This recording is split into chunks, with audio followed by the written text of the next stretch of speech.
Hey, Oz, how I be? Hey, Oz, how I got more kills than you? Hey, Oz, how I got more kills than you, man? I'm going. I'm, I'm down, man, because I'm fading in and out on y'all boys. Oh yeah, man, I'm gone. Hey, I'm gonna go to bed and hey,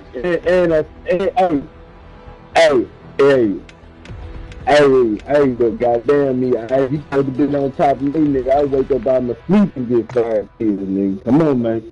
Come on, man. Come on, man. Hey, nah, fuck all that, nigga. I wake up out my sleep and get.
Nigga, I got an Oxycontin, nigga. I took a piece of Oxycontin, nigga. I'll never do that shit again ever in my motherfucking life. Yeah, my last bid for the morning.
Bro, bro, you see, if Luz disappeared, nigga, I think, yo,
Yeah, this dude right here, these niggas out here is super upstairs, top floor.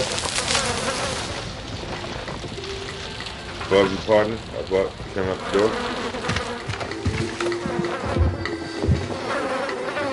Straight to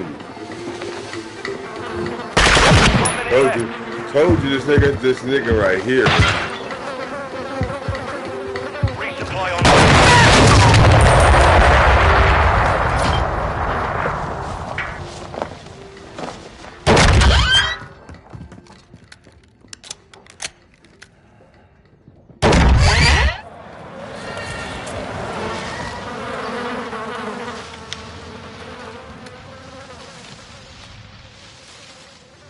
30 seconds remain.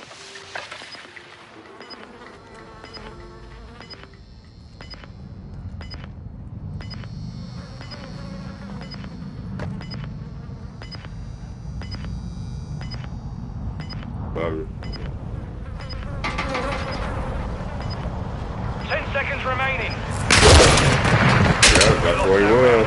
Ready up for the next one. Right above him. Oh, yeah.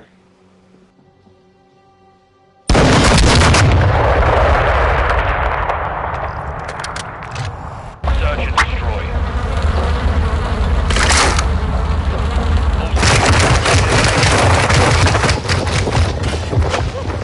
We secured the bomb.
Ready up for the next one.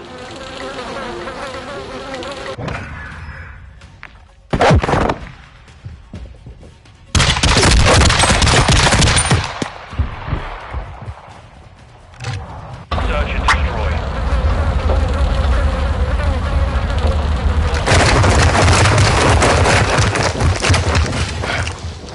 We have the device.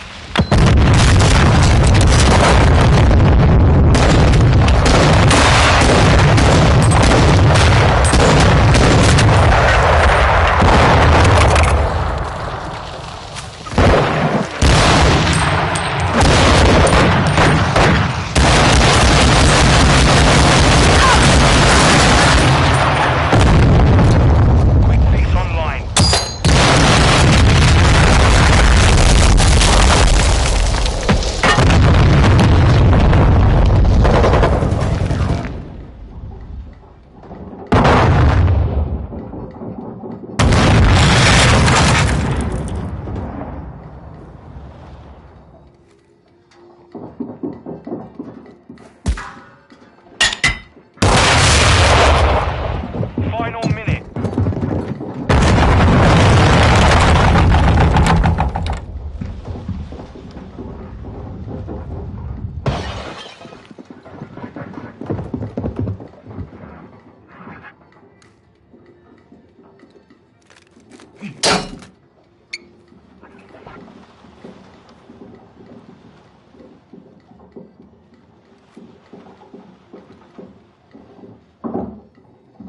Final.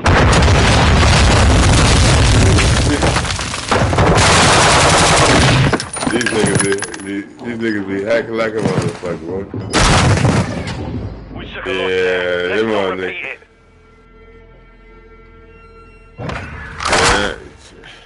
Packing like a motherfucker.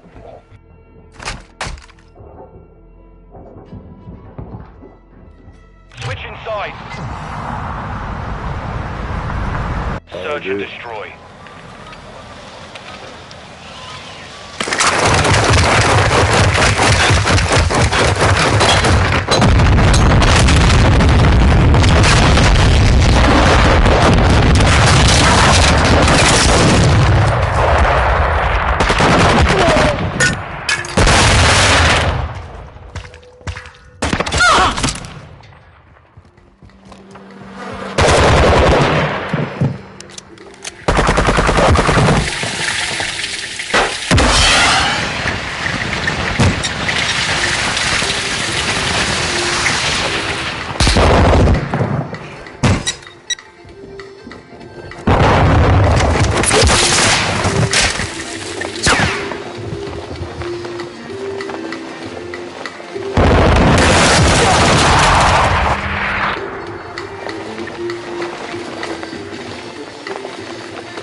Planted at Alpha.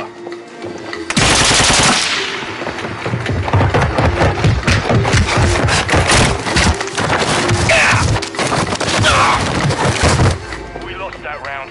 Ready up for the next one.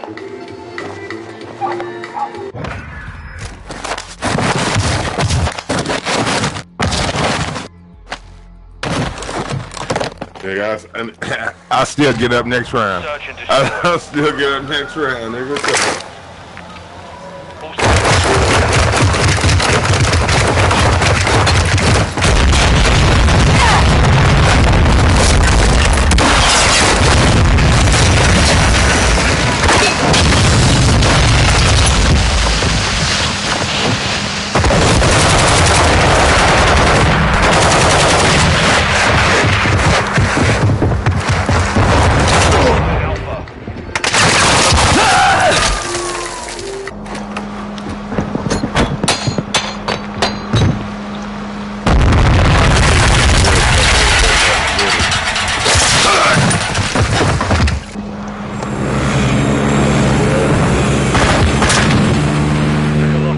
Let's not repeat it.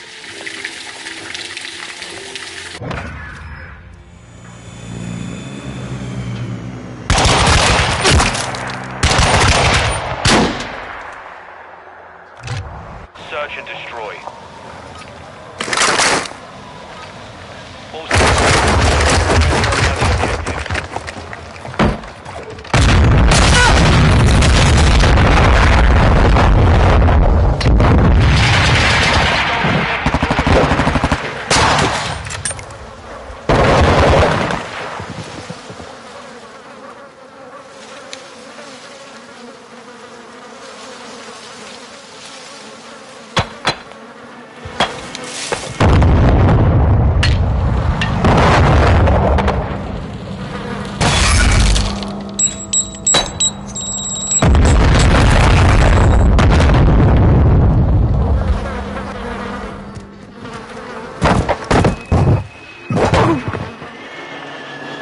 He pops up. This nigga's dude, nigga with his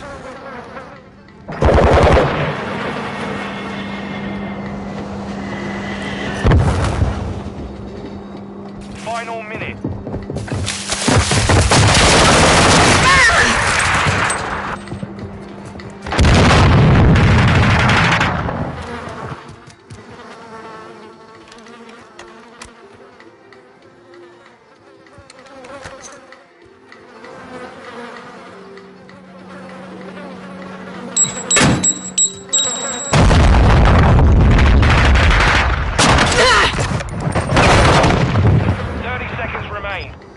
It's down to you, mate. Finish the mission.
one in the spawn. Behind you, in spawn.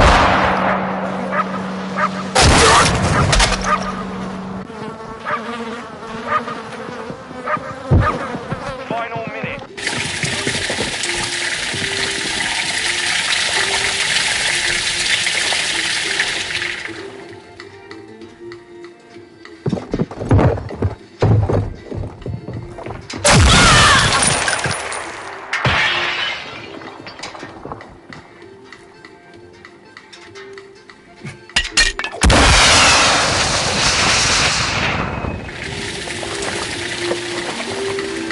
Final 30 seconds.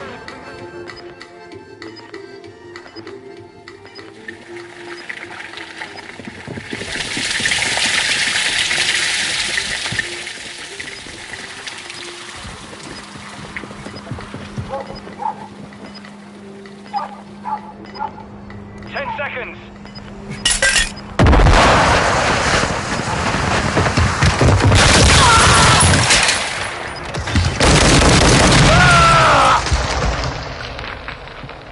Mission failed. Return to base.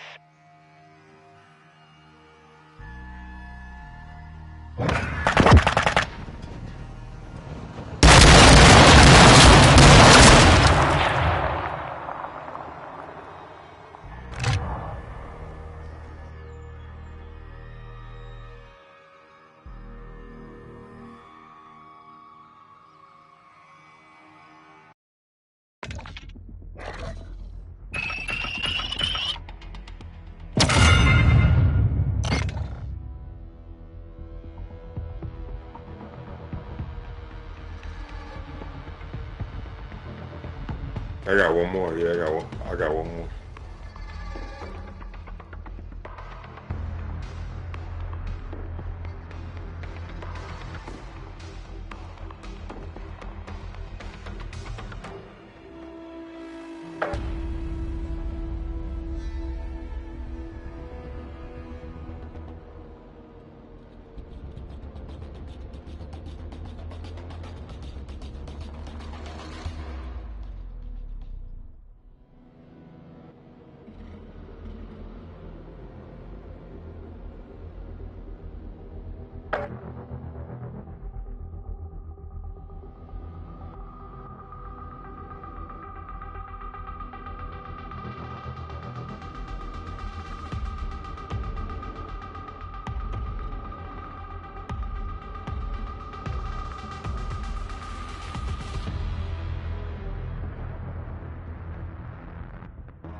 Alright, that's my last one now.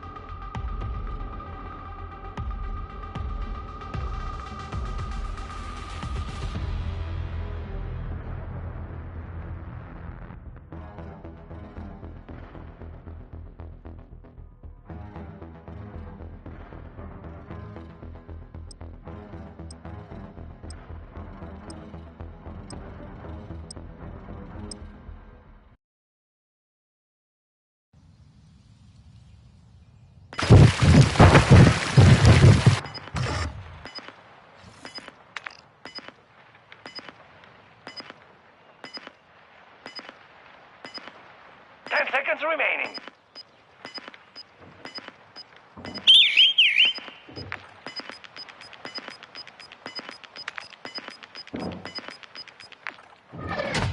We lost that round. Prepare for the next one. Search and destroy.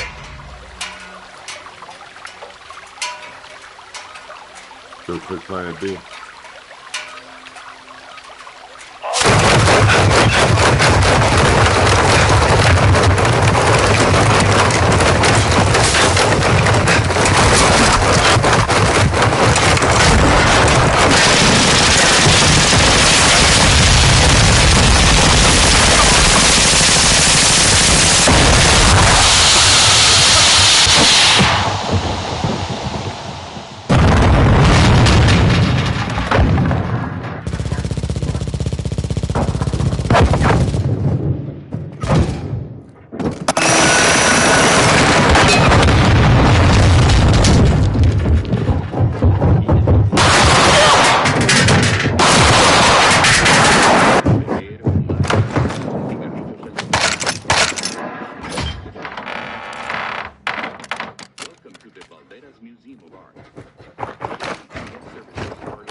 Seconds remain.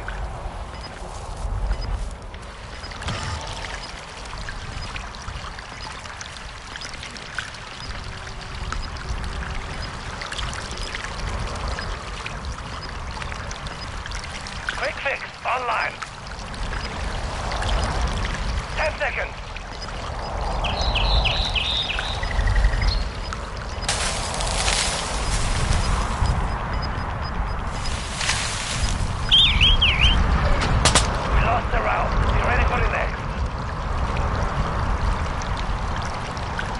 Search and destroy.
La taquilla y el punto de información se encuentran más adelante. Está prohibido comer, beber, fumar y el uso de cigarrillos electrónicos. Disfruten de su visita. Welcome to the Valderas Museum of Art. Ticketing and guest services are located ahead. Please refrain from eating and drinking. And remember, smoking and the use of electronic cigarettes are prohibited. Enjoy your visit. 30 seconds left.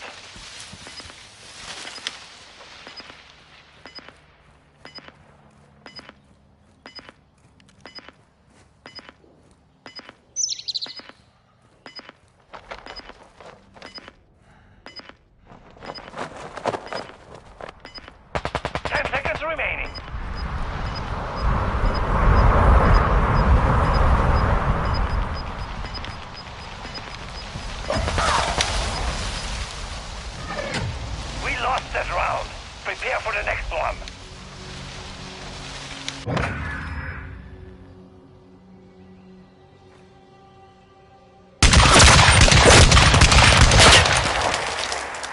Switch inside. Search and destroy.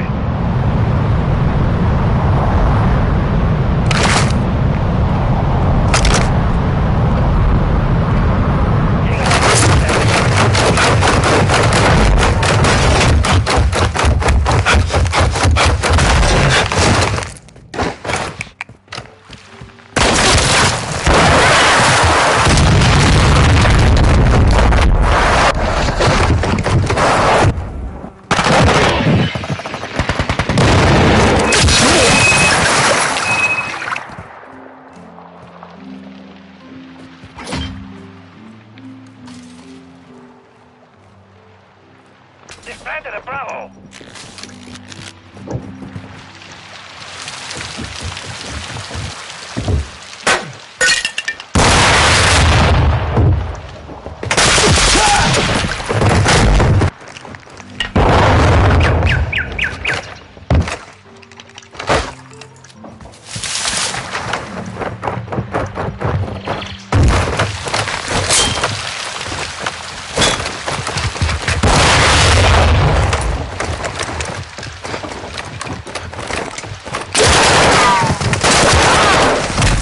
Lost the round. Be ready for the next.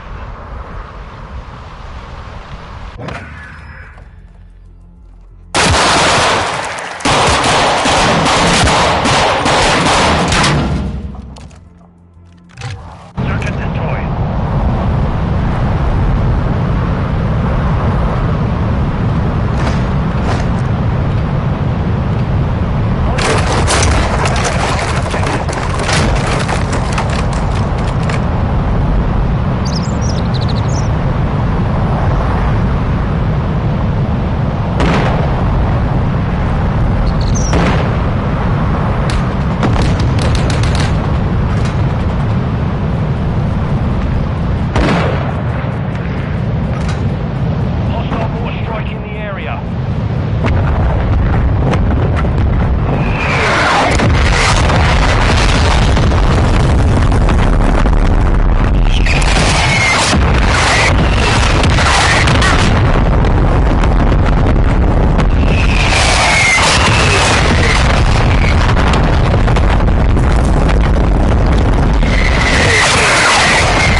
with Russell Means at the Sundance. One of my dearest friends. I took my wife and my son. My son knew how to go in the wilderness and build a tent where they stayed. I watched my wife. They put a blanket over her arm because she has Indian roots. And they danced. My wife had never danced. But there she was with the women in the circle of the Sioux Oglala Nation. And I watched my wife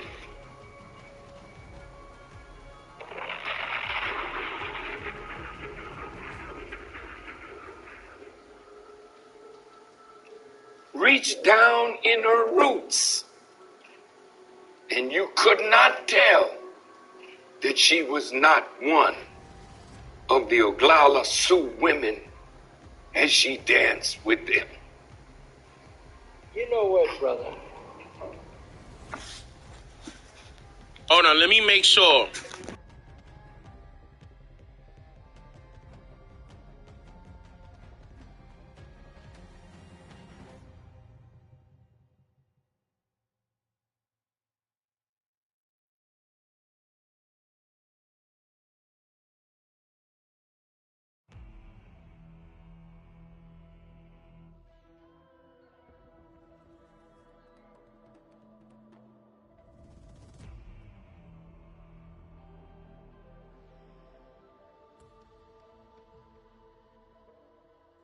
What, brother?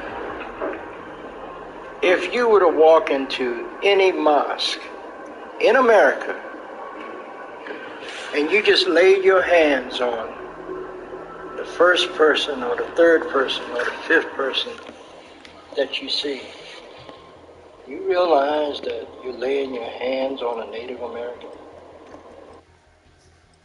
Hold up.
That's what he said. And then he comes back and saying, I believe There were only 8% of the slaves that came to America. So how is it that there are so many more people that they claim are black or African Americans? I think they got the numbers wrong, because a lot of Native Americans are the ones that they're counting as black folks too. As black folks too. okay.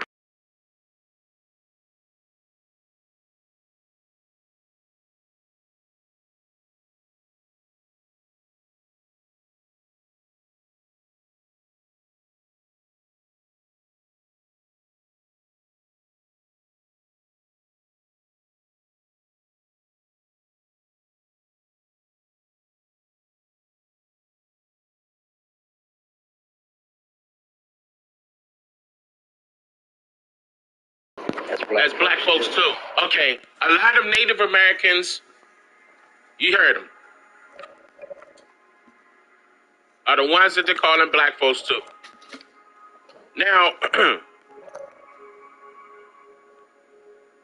I agree with him. When you're going off of the politically correct terminology, they're going to state Native American.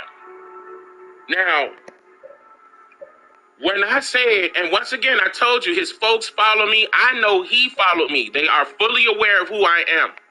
I'm not trying to belittle him or what he has accomplished. That's not what I'm doing here. What I want to do is to let him know, or ask him rather, why the change of heart? Why the change of heart? Is it somebody in the background telling you to do something different now? Is there a reason why you didn't reach out to me? Because they know, trust me, these Native Americans know exactly what Dane Calloway does on YouTube and everywhere else on social media. They don't know me personally. Okay, I only met a certain few in real life. He's one of them I haven't met yet. But there's a reason why. I mean, maybe he doesn't have enough protection. Once again, I'm assuming right here. This is all assumptions. Maybe he doesn't have enough protection. Some folks might have came after him and possibly threatened him. But he had to change of heart.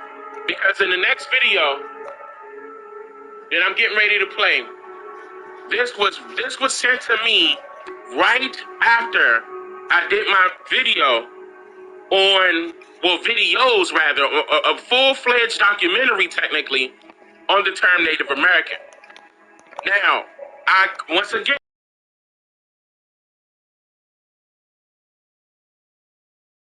stick around. $5 million accident. Let me tell you how it all. Born at home in rural areas did not have these required forms of documentation, leaving them without. They did not have these required forms of documentation. Listen, the elders, especially those born at home in the rural areas, did not have these required forms of documentation, leaving them without proof of U.S. citizenship. The new law. Leaving them without proof of U.S. citizenship. Hold on. Are y'all listening? This is 2016, by the way. Are y'all listening? See, this is the reason why these people don't want me to talk about it, because I can go deeper than this. I can go a lot deeper than this. And I will. And I will. So think about that now. If they weren't citizens, they couldn't verify who they were. Wait a minute, so how could they verify that they're Native American? Wait a minute, if they didn't have even 7 forms of identification, hold on. How did they become Native Americans if they didn't have... Wait a minute, think about this now. Put it together. Put it together. You understand what I'm saying? Now, all of a sudden, you were able to be on a reservation. You were able to be considered a particular Native American tribe that's associated with the, what? The government. To be a part of a particular nation that the government verifies that is federally recognized by the government. But wait a minute, then turn around and y'all don't have no identification? Uh-oh. It's up. Hold up. It's up. This is another reason why I'm telling y'all that, yeah, some of them are mad. Now, a lot of them, once again, not all of them, a lot of them know I'm speaking the truth. It's just a certain few that don't want this information out. And this is not, this is just to let y'all know that we have been lied to. Somebody took our place purposely. I mean, didn't they pay $5 to get on the dolls and all the rest of them other census? And then they turn around, these nations turn around, which nation ain't nothing but a club, technically. These clubs turning around and telling you that you don't qualify, but yet they don't even have their own documentation to identify who they are. But we gotta have it though, right? But they don't. Come on, y'all.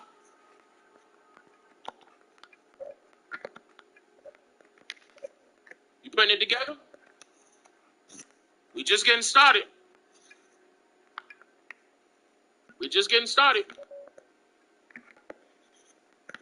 Why do imposters pretend to be us only when it's convenient for them? Here go one answer right here. And they're shooting themselves in the foot now. Shooting themselves in the foot. But yet, we gotta have identification on who we are. And prove it to them. See? Foreigners. That's claiming to be, let me come back to this. Let me show y'all something real quick. Somebody shared this with me on Twitter. Give me a second. Let me,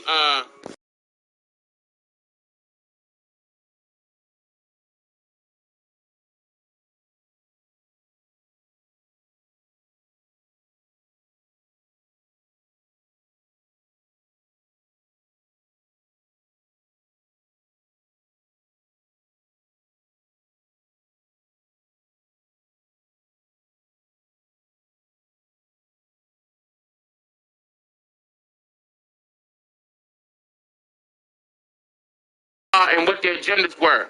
By documentation, not by way of assumption. That's not how it's going to work. It's not going to work like that. That ain't got no evidence to stand on. I'm going to tell you exactly what happened, where I got it from, where they got it from, and who they were working for.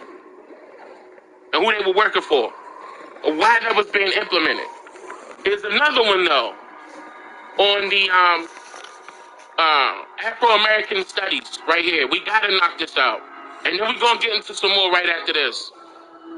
The school course called Afro-American Studies purposely erased the most accurate truth concerning the history of the indigenous peoples of America, who are now misclassified as blacks. Okay, we started off just like that. Let me shout out to the people that just became members real quick.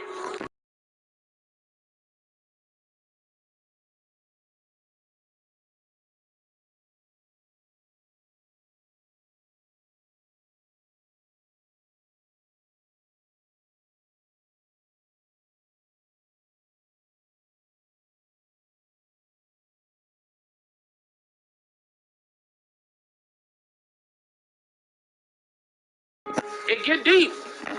Who was telling us all these stories, and this is just a different angle. Even though I broke this down before differently as far as the educational side, how the indoctrination process started, and then I started pointing out the foundations and what their agendas were. Then I pointed out the people. Rockefeller Foundation, the Carnegie Foundation, the Bloomberg Foundation, then the J.P. Morgan, John D. Rockefeller, Henry Ford. Okay, I showed you all that stuff on screen along with and who they hired. Okay, and as well as Woodrow Wilson, by the way, and who they hired to get that done. You should be familiar with Melvin Herskovich already and Franz Boas already. Those people at the top. Then I showed you who they used that looked like you and I in order to infiltrate. Booker T. Washington, W.E.B. Du Bois. Then I also showed you what infiltrated, after that era, I showed you what infiltrated the human rights era to twist it to the civil rights era. I showed you that they used Martin Luther, well, actually, I showed you a bit of that because that whole doc that I'm going to put out on Martin Luther King is not out yet.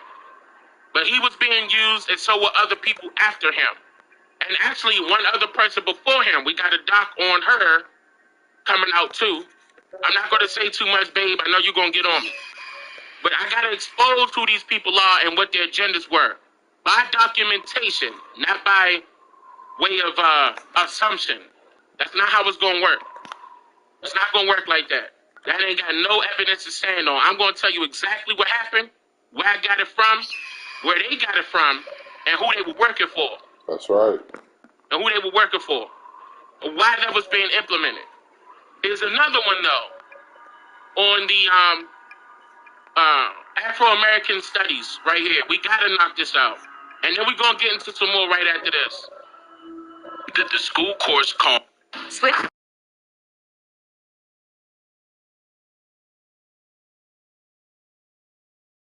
called Afro-American Studies purposely erased the most accurate truth concerning the history of the indigenous peoples of America, who are now misclassified as blacks? Okay, we started off just like that. Let me shout out to the people that just became.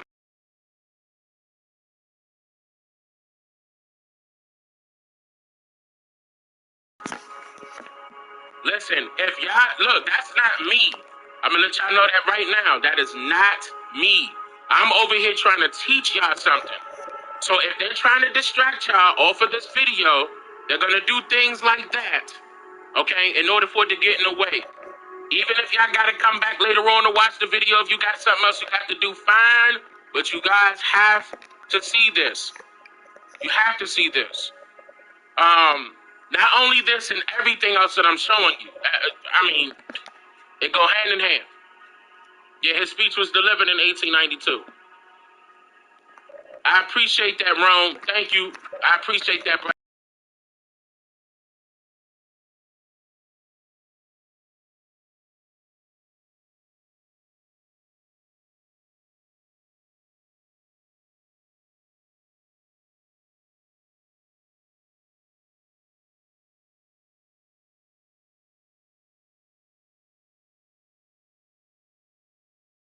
Also become historically known for another statement, which is kill the Indian, save the man. According to NPR, Henry Pratt was quoted as saying, "A great general has said that the only good Indian is a dead one. In a sense, I agree with the sentiment, but only in this, that all the Indian there is in the race should be dead. Kill the Indian in him and save the man." Watch. You hear that, right? He was saying to kill what they are on the inside and keep what's left of them on the outside. So, you being consciously aware of who you are on the inside has been targeted as a means to be permanently erased. Pratt believed in assimilation through education. The Carlisle Indian Industrial School was founded by Richard Henry Pratt in 1879. Right after that. Woo! Right after that. Look how deep this get. Right after that. How the hell? Look. And then he going, I'm gonna calm down, and then because I'm gonna keep it in a professional tone. I'm gonna keep it in an educational tone, but it does get me passionate. Y'all gonna have to excuse my passion if it jump out like that. These MFers are starting up Indian schools.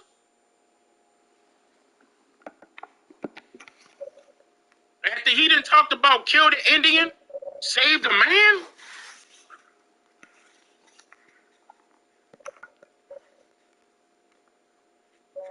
Look. War on the inside has been targeted as a means to be permanently erased. Pratt believed in assimilation through education. The Carlisle Indian Industrial School was founded by Richard Henry Pratt in 1879, and over the years it has since been recognized that the need for ending racism has commonly stood beside the need for self-determination. It is an invitation to choose between something that you are and something which you are not, with the end result being used as assimilation through education. The school was the model for a nationwide system of bordering schools intended to assimilate American Indians into mainstream culture. Not Native Americans, American Indians. This plaque was 2003. By the way, or not, with the end result being used as a means for decolonization. According to Oxford Research Encyclopedias, in an article labeled Decolonization and U.S. Foreign Relations, there were, quote, 3 waves of the decolonization process, medium-sized in the late 1940s, large in the half-decade around 1960, and small in the mid-1970s, prompted the American use of a variety of tools and techniques to influence how it unfolded. End quote. See, they don't care that you find out because they know you're not going to read about it. They don't care that you find out. They don't.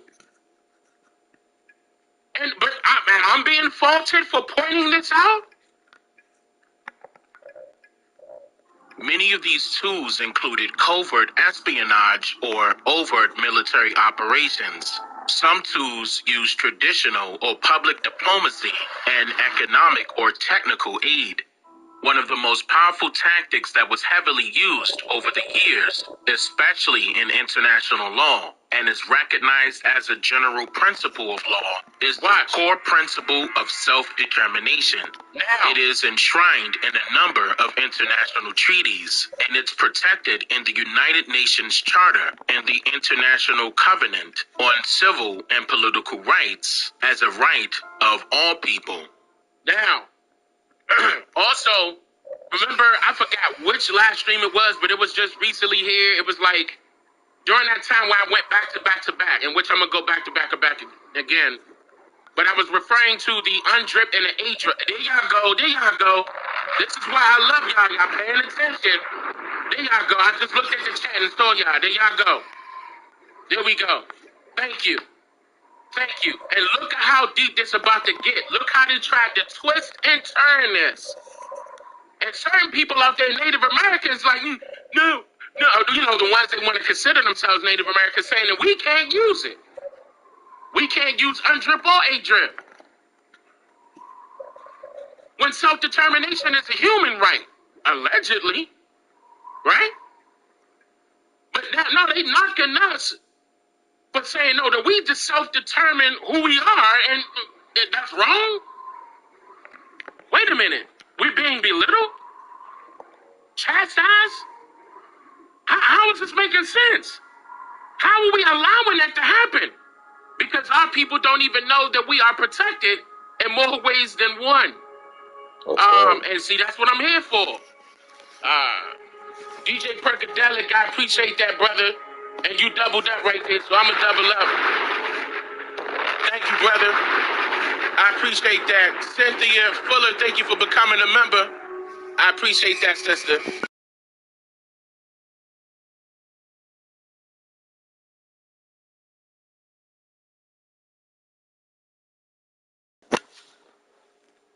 Y'all see what's going on?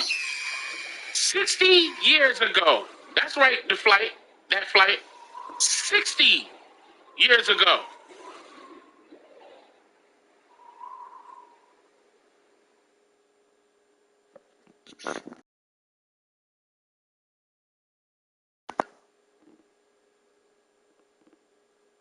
And they waited till they got to the 1960s to decolonize by way of self-determination. Who are they allowing to self-determine? Once again, self-determination is a human right. But were we fighting for that right? Or were foreigners fighting for that right? Were they fighting to become citizens of America? First-class citizens? What were they fighting for? Why is self-determination so critical at this time? Don't forget, I just showed you the video right before this, that the Native Americans, listen, the Native Americans did not have no way of identifying themselves by way of paperwork. But for some odd reason, they got into these nations, and everything was cool by way of whoever is in control of those nations, right? But if they were able to self-determine who they are in the 1960s without using nothing, it's just a human right. Look at how they did it.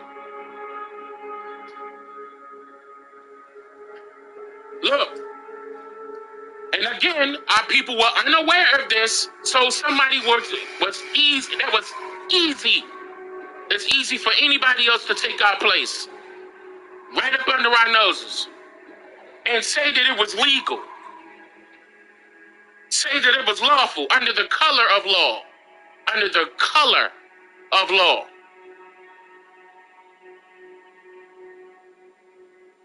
This stuff got to change. Them people out there talking about changing this and changing that, listen, if you telling me that I'm not telling you what's going on, something wrong with you. Something wrong with you. And this, once again, this was just one angle. I hit this so many different angles. My wife and I, we both did. Hit this so many different ways so you could see what happened. It wasn't just one thing that happened to us. It was multiple things that happened. This is the reason why they were able to get this done. And that's why I'm telling you the 1960s was critical. Critical to make their plans become reality. I'm going to continue.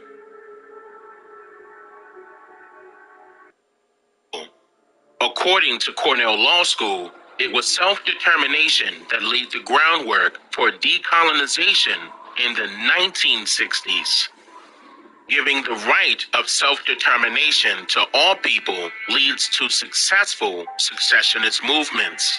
And that is because the definition of determination is controlling or deciding something's nature or outcome. In law, it is the cessation of an estate or interest. What this means is, if you unknowingly take it upon yourself to determine and identify as something that you are not, you just may be giving away your inheritance. In the 1960s, decolonization was taking precedence through the process of self-identification and self-determination. It was also during this time frame that COINTELPRO was being used to monitor and deter the so-called Black identity extremists. Hold up. One method of deterrence came in the form of government or private entities not only infiltrating organizations that they perceived as a threat, but they also set out to create their own identities for people to conform to that were attached to an agenda, almost like being part of a club. For the youth, almost like being a part of a club. That's what a nation is. It's a club. Their own identities for people to conform to that were attached to an agenda, almost like being part of a club. For the youth, it must have... And another word for that is party. Party. Nation, party, club, association, organization. All tied together. Refreshing to be a part of such a liberated front. Woo! Hold on. Oh, hold on. That's deep. Let me, hold on. I cannot let y'all miss that. For people to conform to that were attached to an agenda, almost like being part of a club. For the youth, it must have felt refreshing to be a part of such a liberated front. One of these identities, called the Third World Liberation Front, began to take shape during the year 1968. And on November 6, 1968, a strike occurred on the campus of San Francisco State College, which was orchestrated and directed by the Third World Liberation Front. Now, this was predominantly a white college campus with a small percentage of so-called black people. The demand of this strike was to fight against racism for self-determination, pretending to fight for so-called black people and the foreigners, fellow foreigners. I be putting it up. This is where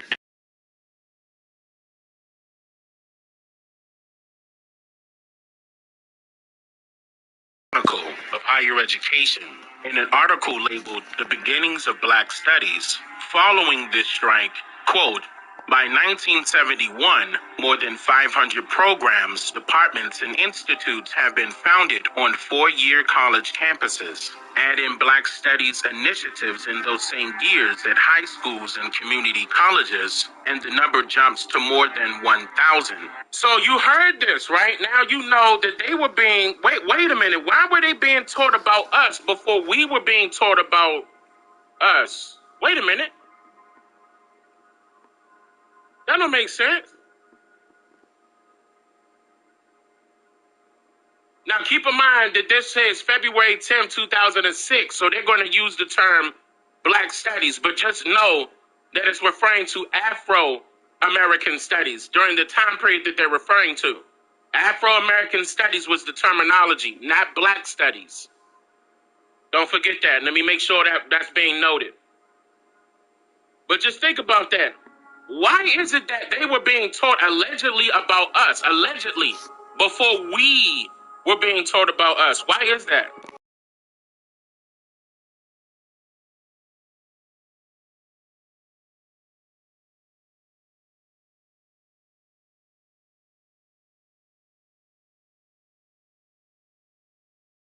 To Wikipedia, the Black Codes, sometimes called the Black Laws, were laws which governed the conduct of African Americans.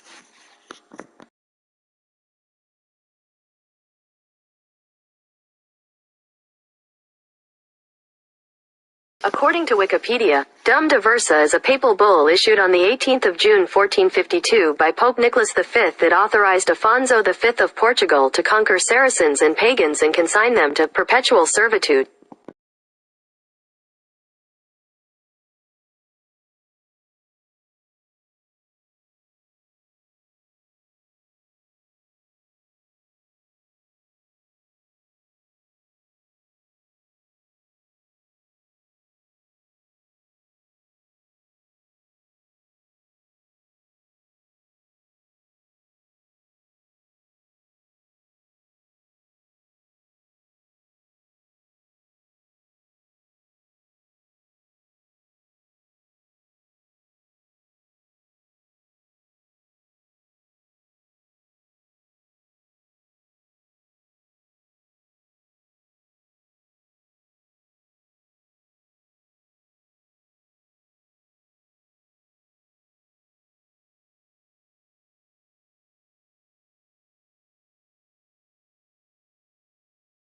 The creator and JC.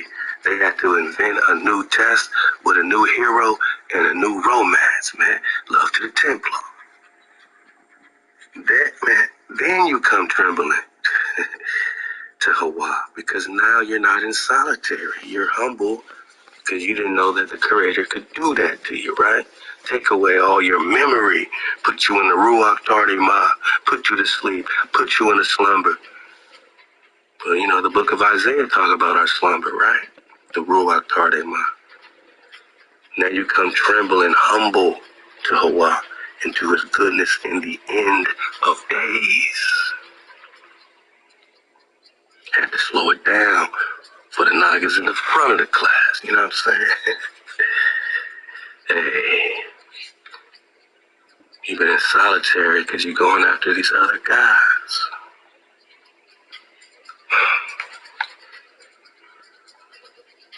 Sometimes you're a solitary Naga. I get it. Sometimes you like to be alone. I get it, but Israel as a tribe, Hasharala as a tribe, we are in solitary. We've been in solitary from the Creator because we refuse to be in solitary from their other gods. You gotta choose your soul, top of the soul. You gonna do the soul Invictus, or you gonna do the soul bone, top of the soul bone. You're gonna do your fire, your water, your ether. We're talking elements when I'm talking soul or solitary. You could be in solitary against eating meat, right? You could leave that alone, right? You could be in solitary against all hijacks. Right? I'm in solitary against all these hijacks. I'm alone. I'm away from it. That's a good solitary. Hawaii put us in solitary because we didn't want to be in solitary from the hijack. We wanted to be one with the IJ. We was playing the harlot. But the Lion of Judah, the lion, sometimes it's called a solitary animal. Hawa retired us from being the head. We became the tail. We became remote from society, mainly remote from Hawa, not having company or not much frequented. Nobody's visiting us. No one's helping us. Deuteronomy 28, right? No one's saving us. No one's buying us back. No one's redeeming us. As a solitary resistance or place, lonely. We've been lonely, destitute of company. As a solitary life. We've been in solitary, boss. Many days, but now we can return. Seek Hawa and David our Khan. The imaginary war between Prester John and Eldad the Danite, Dan, right? Tribe of Dan, and its real implications. So let's see how they put this together with the Prester John, Genghis Khan flow. Let's talk San Benyon River. What's the implications of Prester John as the scepter of Judah would never depart, right? So if he's going to war against the other tribes, that sounds very biblical, right? Don't the northern and southern tribes have a little beef here and there, right? So the Davids fight each other. I mean, there's all type of internal wars going on, and this might be giving some drop on that. So love to Micah Perry. Let's go. Let me clear my throat. Let's rock with it, man. Let's rock. Let's press the one.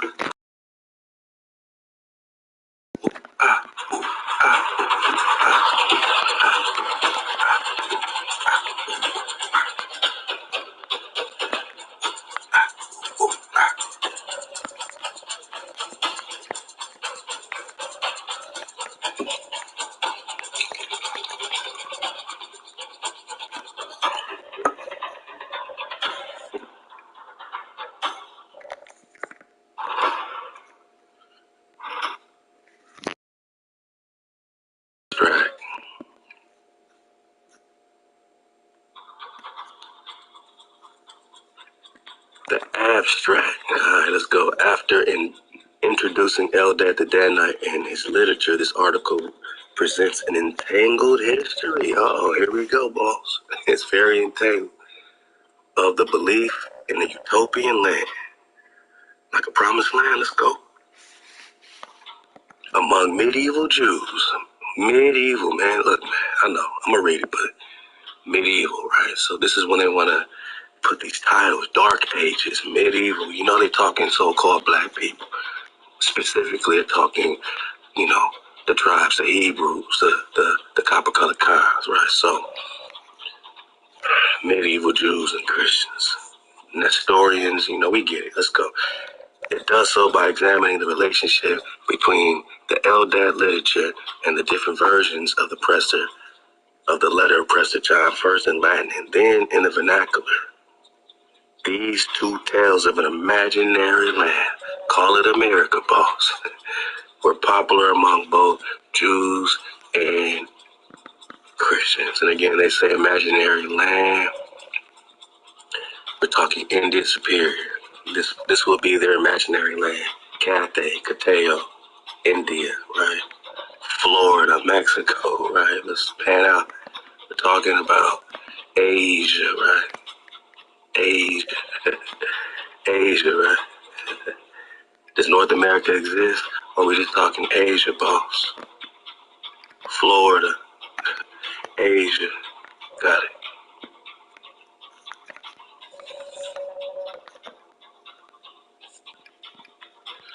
This will be their imaginary land.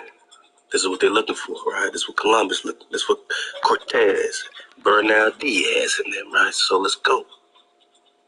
These two tales of an imaginary land were popular among both Jews and Christians. The two societies shared the belief in the land of Prester John and his neighbors, the 10 lost tribes. So Prester John is sharing the land with the 10, these other 10 tribes, these 10 lost tribes. We're just talking about, southern tribes, and then you got the northern tribes. So they having their little scrap, right? So, and even exchange information about these mythical lands. Both Jews and Christians also use these stories against each other by retelling them with a bias to one side or the other, right? We got a lot of Christian bias. This literary interaction reflects the entanglement of these two societies and its limitations, demonstrating how the two societies shared the same information and used it in similar ways, but to contrary ends. All right. So they got some keywords. All right, Eldad, entangled history. All right, Presajah. All right. Toward the end of the 9th century, a strange-looking traveler made an appearance in the Jewish community of Kairouan, North Africa, today North Central Tunisia. Oh, we're talking Tennessee. Tunisia or Tennessee. This Jew Eldad spoke only a strange and unfamiliar Hebrew. Because remember, this is Asia, right? And if they're talking about North Africa, remember, man, who the Confederacy is. This is Northwest Africa, boss, because there's a hush history about the Moors. That's like a big secret. Yeah, Southwest Africa. We're talking South America, right? And we're talking Amazon. And one of my niggas in the comments was like, can you clarify the Amazon? Is it an African Amazon or South America, American Amazon? Because they keep trying to make this an African thing. Well, first of all, they think you're in Africa, all right? So, and second of all, now I'm talking Amazon rainforest, Amazon like Brazil, right? So we're talking Khalifa like the Amazon Queen, California, right? So I'm talking about India Superior, boss. We're talking India Superior. That's what we're talking about. That's all we're talking. Let's go. And after the rest, to the entire Earth plane, we just got to reclaim a few things. We are throwing shade on no other continents and nothing like that. We just got to reclaim a few things. And it might hurt a few feelings. Matter of fact, I got something to say. Stare at this map. Stare at this map while I got something to say, all right? You got to be comfortable with being uncomfortable at this point, man. You know what I'm saying? You're on an investigation. Certain points in the investigation might feel good to you. Certain points in the investigation might feel like it's tearing you apart, tearing you different ways because of certain beliefs you had, certain things that have been, solidified to you that you might need to surf the wave on. You know what I'm saying? So be comfortable at this point in the investigation. The wave surfer needs to be comfortable with being uncomfortable from time to time. You know what I'm saying? I just want to throw that out there. Whether we're talking Presajah, Indigenous Truth, orientation, flat drop 101, the frequency flow, we're talking the code. At some point, certain things might, cause you a little discomfort. You need to be comfortable, my niggas, with being uncomfortable, man. Another thing I want to say is this, man, while it's fresh on my mind.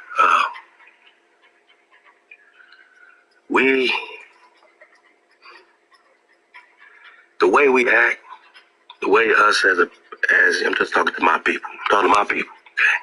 Whoever you are, that's cool. I'm talking to my people. The way we act, especially towards each other, we can't say we ain't black because we sure act black. You know what I mean? We can't say we indigenous, copper color, this and that. When we act towards each other, man, very black. Back to the More War, and you know what I'm saying? Of course, it's always been tribal war, but have we not acted atrociously wicked, horrible as a black deed or crime, man? I mean, look at the crime that we got, man. The murder rate, everybody keeping score like it's a video game. These young killers today, man, got zero filter on their kilometer, on their kilometer, man. Like, They got nothing holding them back. You know what I'm saying? They got no counterbalance of nothing, man. They just are acting, and it's not their fault. You know what I mean? This is why we talk Pressure John, so they know they regal, so they know they royals. And so that they can say, how do we get here? And we can say, yo, at some point we got out of code, and we all got to take accountability for it before we blame no white man or no black man. We are black, right? We are black because this is what we doing. I'm speaking as a people. All right? You good, cool, you good. But we as a people are very black right now, man. We've been black for a long time, and that's why they call us black, and that's why we embrace black. Even if you're talking about the color, you know, there's other frequencies. You got to learn your language. You speak in English. You speak in Hijack 101. So you can't claim a title in the Hijack language that is talking about the infinite darkness to you. The word dark is a curse. The word black is a curse. You speak in a curse. Learn how to express yourself without cursing yourself. But Israel will return, right? I'm just getting this off my chest bone, man. Israel will return, right? It's all good.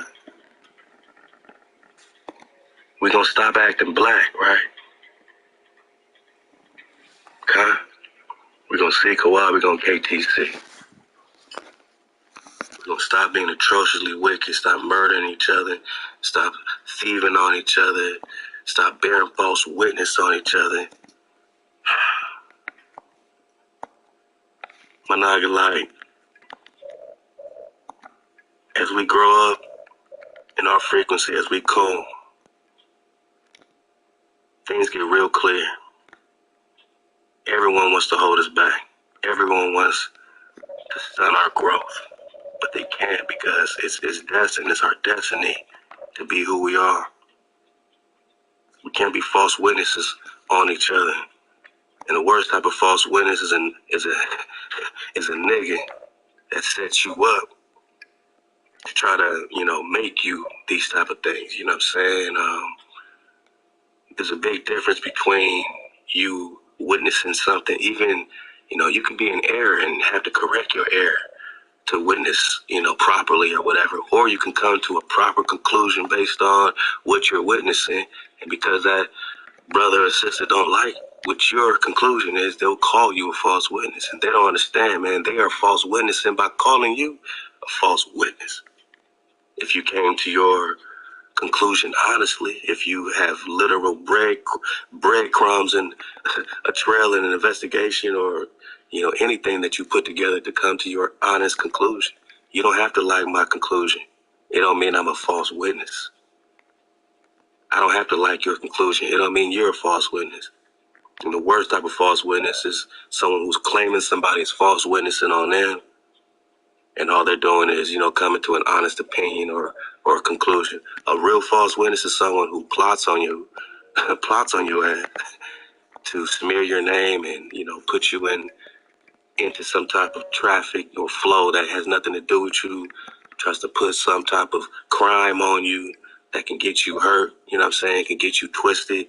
That's a false witness. That's someone who's meditating on your downfall. Nagas could be witnesses, and Nagas could, you know, come with conclusions and, you know what I'm saying, have opinions, you know what I'm saying. You don't have to like it, but don't try to use the code in these type of ways. That's the worst type of brother or sister. What they call that, that's a Madiak. Someone who's twisting the wall's words, twisting the code, acting like they're prophets and, oh yeah, the Creator told me and put this on me. The Creator put this on my heart. Stop using the Creator's name in vain. We can't confirm the Creator's rocking with you. It just feels good for you to say the Creator's rocking with you. You're just feeding your own ego.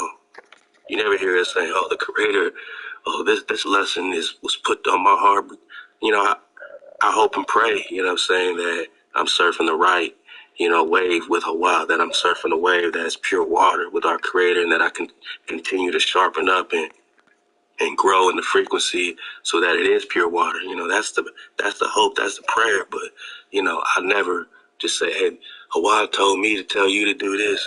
But we got people like that, you know what I'm saying? They bearing false witness on the Creator. This is atrociously wicked, but not. I'm just making an example. Like, this is atrociously wicked behavior. And then we putting other powers before Hawaii, then we going in praising all these other entities. We are being atrociously wicked, man. We can't be mad that they calling us black. Look what we doing to each other. We coveting each other. We jealous of everything we got. Now it's about followers. Now it's about all this social media stuff. Now we got all these other jealousies. Social media has amped up the gangs. It's amped up all this covetous and jealousy and vanity.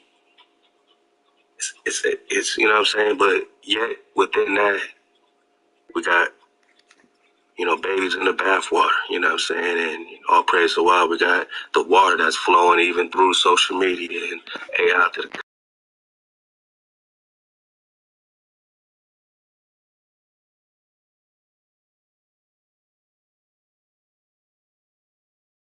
might feel good to you. Certain points in investigation might feel like it's tearing you apart, tearing you different ways because of certain beliefs you had, certain things that have been, you know, solidified to you that you might need to surf the wave on. You know what I'm saying? So be comfortable in this at this point in the investigation.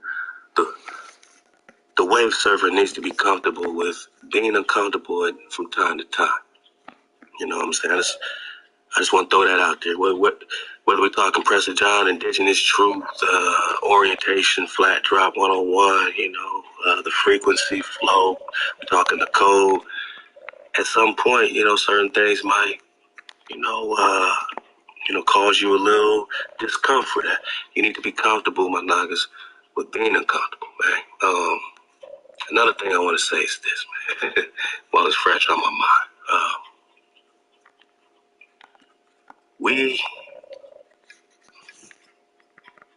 The way we act, the way us as I'm just talking to my people. I'm talking to my people, okay? Whoever you are, that's cool. I'm talking to my people.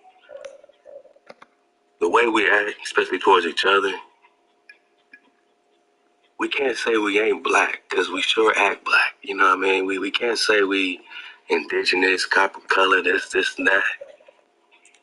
When we act towards each other, man, very black. Back to the more and more war, you know what I'm saying? Of course, you know, it's always been tribal war, but have we not acted atrociously wicked, horrible as a black deed or crime, man? I mean, look at the murder rate. Everybody keeping score like it's a video game. These young killers today, man, got zero filter on their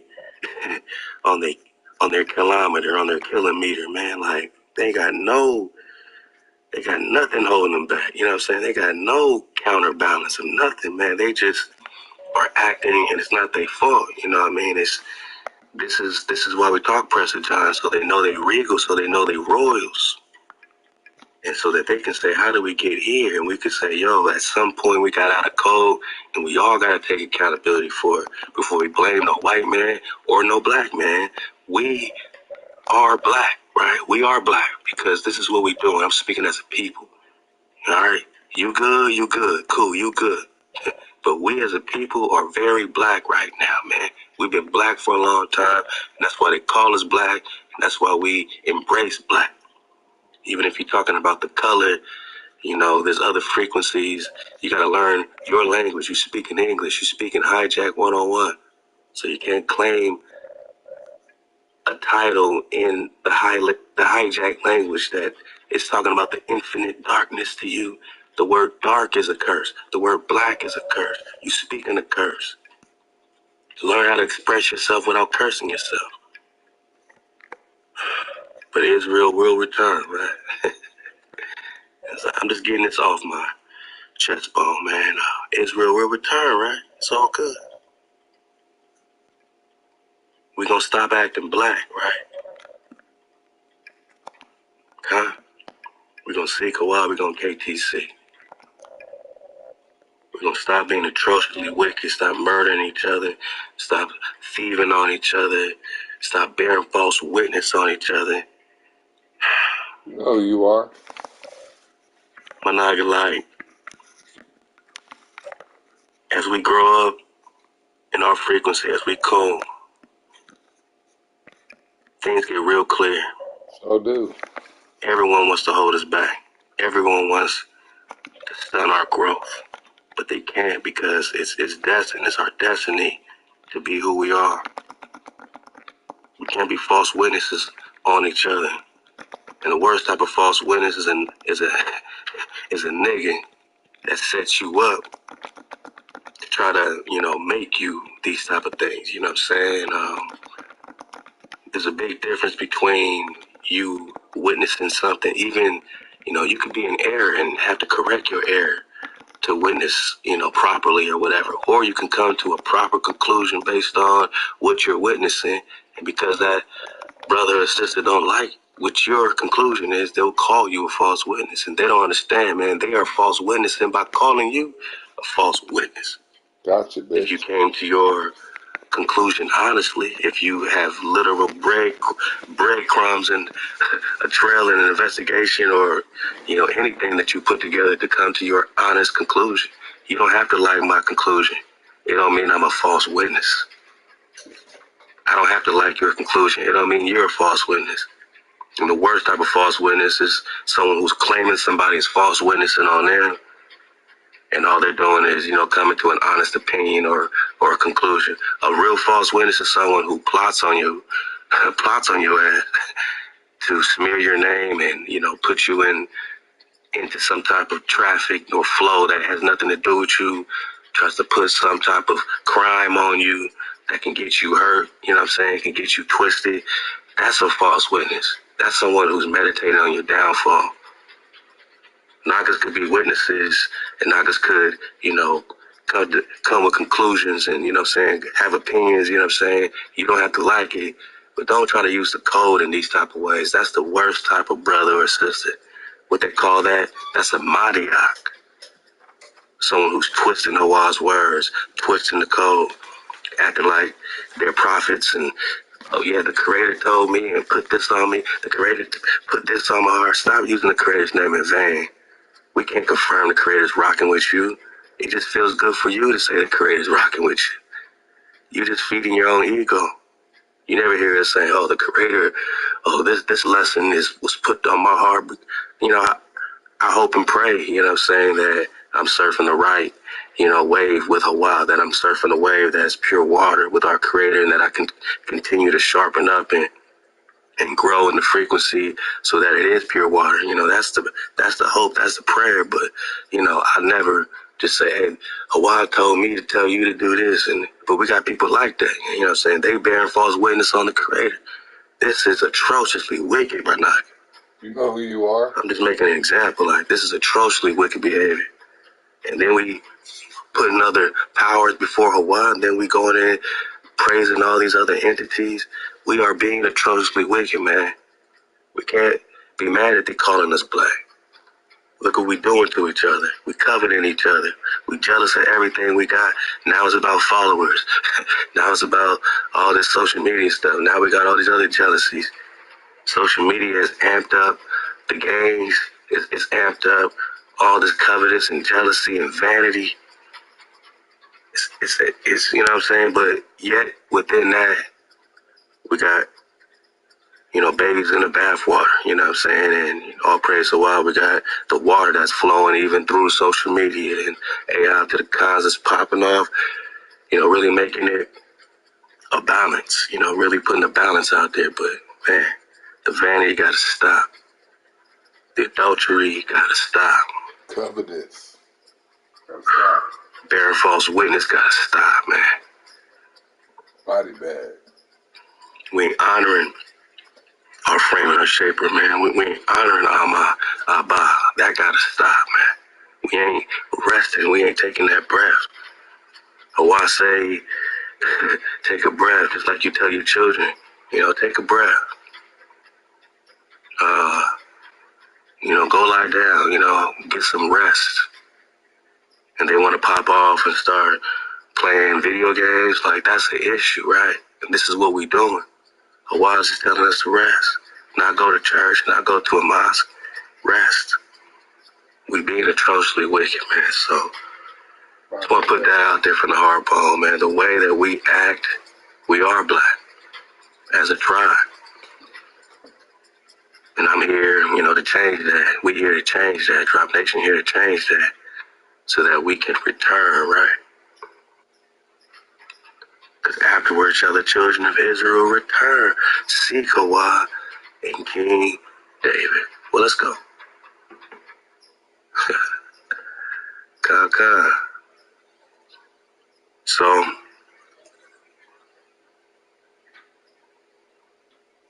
we're talking Eldad, and it says this Jew Eldad spoke only a strange and unfamiliar Hebrew, right? Okay? So, we know we're talking about Hebrews. They're in North Africa. Wow, we in North Africa too, boss, right? So put this story where it belongs. Put it in America. Put it in India Superior, right? Put it in Asia, boss, right? Put it right here in Cathay, or what they call Kapangu. I see Florida. This is all North America. Cathay, China, the Khan of China. We got China here, we got Kapangu, Japan here, and then they took this island off the maps. Or is it underwater? We don't know, but put the story here when the Eldad is popping off, man. Let's go.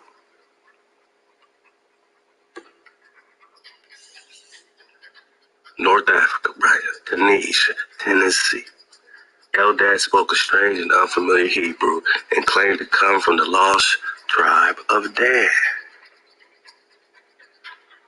He carried lost traditions and stories from the 10 lost tribes of Israel, living beyond the legendary river Sambanyan with their king and army. These accounts entranced Jewish communities worldwide and nourished legends that have persisted even unto this day. So imagine,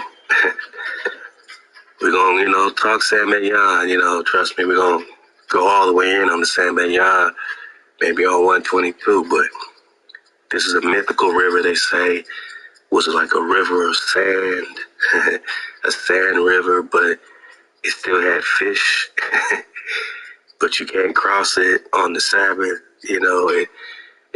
it flows 6 days and it rests on the Sabbath, so they call it the Sabbath River or the Sambanyan. And apparently across the river in exile are these 10 tribes, right? So wherever this sandy river is, it got 10 tribes on the other side. Now, are they the complete tribes? Are they remnants of the tribes?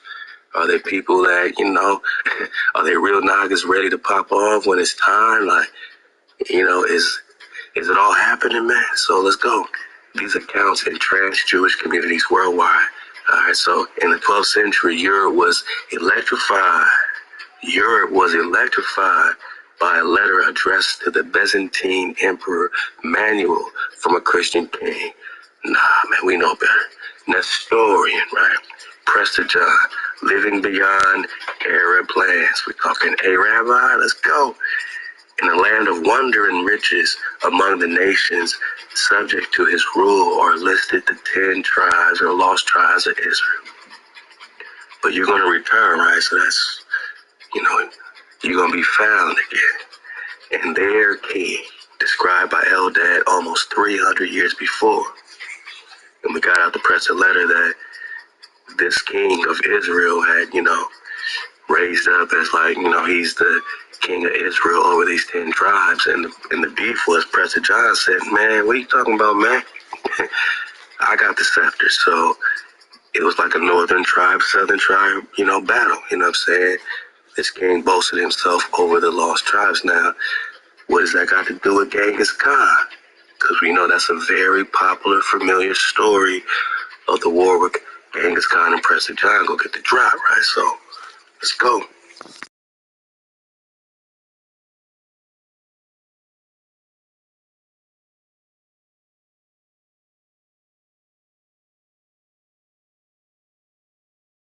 According to Wikipedia, Dum Diversa is a papal bull issued on the 18th of June 1452 by Pope Nicholas V that authorized Afonso V of Portugal to conquer Saracens and pagans and consign them to perpetual servitude.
According to Wikipedia, Dum Diversa is a papal bull issued on the 18th of June 1452 by Pope Nicholas V that authorized Afonso V of Portugal to conquer Saracens and pagans and consign them to perpetual servitude.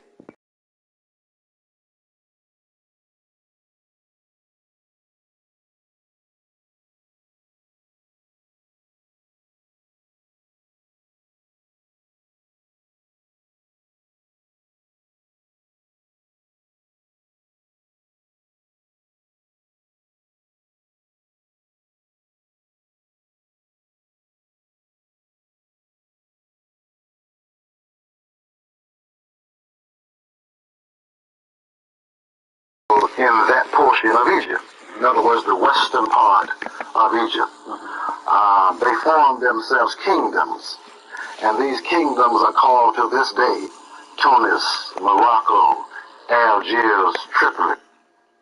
Even though we have all these all these places here in America as well, especially this Tunisia, Tennessee flow that we've been digging up. They're talking about, Africa over there, that, that part of Egypt being settled and popped off, and that whole Morocco situation popped off with permission. With permission, let's go. Etc. Now the original people who were driven out of the land of Canaan were referred to as the Moabites, the Canaanites, the Hittites, the Amorites. The Moabites being an ancient name for the Moors. Bang. And it's important to understand that they received permission from the pharaohs of Egypt to settle in that portion of Egypt. If they received permission from the pharaohs of Egypt, that means that they recognize the legitimacy of the pharaoh. And so then, we as Moorish Americans, they recognize the legitimacy of the pharaoh, and they recognize that as the big homie, and thus we as Moorish Americans also got to recognize Pharaoh as the big homie, which is why we make treaties with Pharaoh, United States Corporation. Y'all get that? He just said a whole mouthful. He said everything. So when they meet niggas on the street, do they say, hey, we're all Moabites? Do they even mention that they are in the promised land where the ancient Israelites, Hebrews are popping off, or do they just have dominions because they're Egypt? The house of Egypt will always have dominion over Israel. In their minds, your house, the house of Dawid, will always be under the dominion of the Pharaoh. Damn. To settle in that portion of Egypt.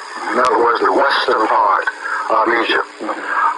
They formed themselves kingdoms, came to set up and justify the people of Canaan being driven from their homelands because someone said that God had given them the land of Canaan, the birthright.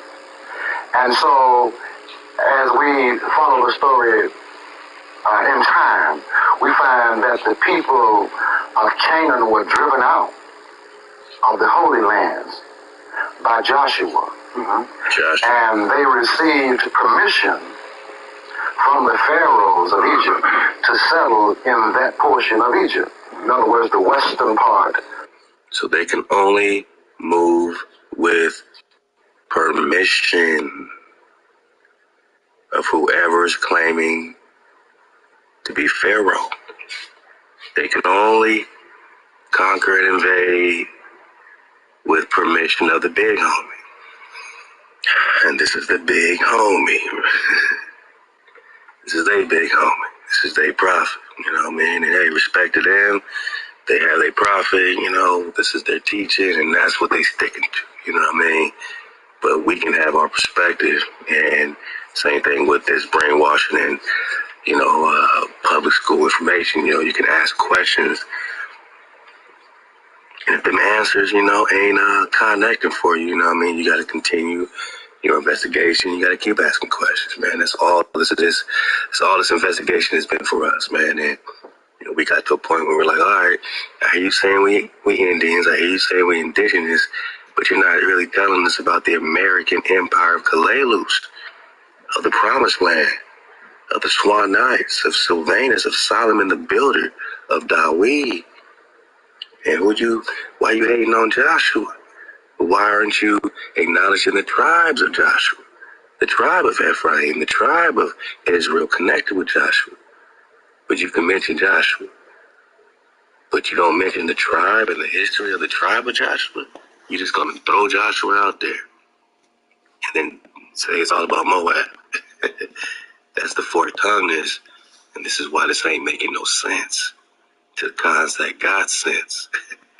Not the nonsense, not the Ruach Tardema, not the sleep, not the slumber, but a con that is wakey, a con that is being aware, becoming aware with 360 degree. Because they rock that hat with the tassel like they graduating to get 1 degree. Is it 1? Is it 33? Is it 99? Or is it 360 degree panorama? Dragonfly perspective. Let's go. Of Egypt. They formed themselves kingdoms, and these kingdoms are called to this day Tunis, Morocco, Algiers, Tripoli, Tunisia, etc. Tennessee. Now the original people who were driven out of the land of Canaan were referred to as the Moabites, the Canaanites, Confederacy, the Hittites, the Amorites, the Moabites being an ancient name for the Moors. And it's important to understand that they received permission from the pharaohs of Egypt to settle in that portion of Egypt. If they received permission from the pharaohs of Egypt, that means that they recognize the legitimacy of the house of Pharaoh. You're still under it. And so then, we as Moorish Americans, we as Muslims here in America, we come out of the house of Pharaoh. Bang!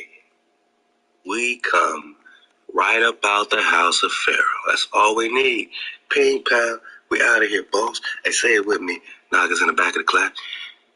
Body bag. Body bag for the illusion. Do you tell the Nagas on the street when you talking to them and you come right out of the house of the Pharaoh?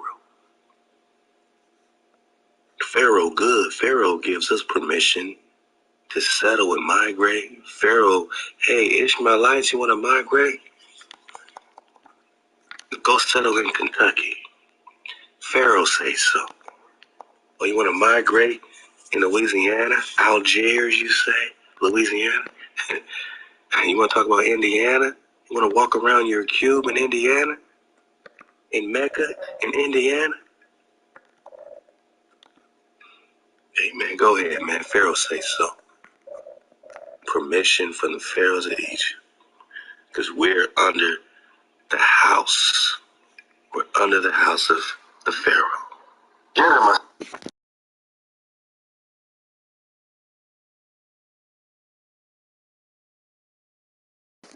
According to Wikipedia, Dum Diversa is a papal bull issued on the 18th of June 1452 by Pope Nicholas V that authorized Afonso V of Portugal to conquer Saracens and pagans and consign them to perpetual servitude.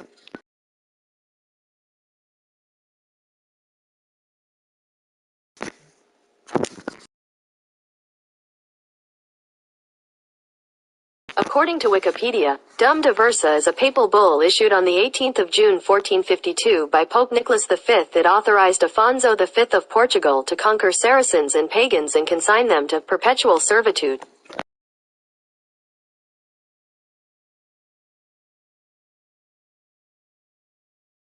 House. We're under the house of the pharaoh. Legitimacy of the house of Pharaoh. And so then we as Moorish Americans, we as Muslims here in America, we come out of the house of Pharaoh. And again, if we go back to that curse story, the Prophet Noble Jew Ali came to set the record straight that no, that the house of Pharaoh was not cursed. That's right. I can see the same thing there. And, you know, when Atlantis was cursed. You don't see it no more. Egypt was cursed. So the house of Pharaoh didn't get pummeled by curses after curses after curses, man. Even the Moabites don't. What's it called? The most man. What's it? You know what I'm saying? Yeah, I think the Moabites. Even King Meshe. Meshe is talking about these curses happening in the house of Pharaoh. But you're gonna sit here with that twisted face and tell us that the house of the Pharaoh didn't get cursed, then it would still be as grandeur, it would still be as thriving as you know, this thing will be popping off unless again it's been rebranded under this corporation of the United States. Let's go. What is interesting is that in this particular chapter, Egypt, the capital empire of Africa, the dominion of Africa, he later on talks about how, in fact, we are connected to these people, as you said, and how we, in fact, according to all true and divine records, can't be Negro, black, colored, or Ethiopian. That no man can change man from his descendant nature unless his powers is greater than Allah himself. And no man's powers is greater than Allah himself. So that gives us a divine connection that you were talking about earlier. That's absolutely correct. The terms, the marks, Negro, black, colored, were placed on our people here in North America during the time of slavery. Now, by accepting those marks, by accepting those definitions, that cut our people off from a knowledge of their forefathers, of their divine origin. You see? So by claiming to be Negroes, by having those terms attached to them, those stigmas, if you will, they cannot trace any history of themselves back any further than slavery, because that's where the terms Negro, black, colored, Ethiopian began as they apply to our people here in North America. So it's very important for our people to... It's forked tongue, man, because you can't talk slavery without talking about the treaties that led to slavery, man. You can't sit here with a twisted face and talk slavery without acknowledging your accountability as Moabites, Canaanites, Hittites, and whatever heights to make treaties with these invaders, and the fact that you yourselves are these people, right? I mean, you say you're at the house of Pharaoh. You also got to understand that you're rocking with Charles Quinto, right? You're rocking with Black Ass King Charles V and all these families that are Confederate against the Amaru Khan, against those that were hidden here. They got the gold, they got the drip. You are taking it from them. You took the gold from them, Charles Quinto. The drip you rocking is Inca drip. The drip you rocking is American Atahualpa drip.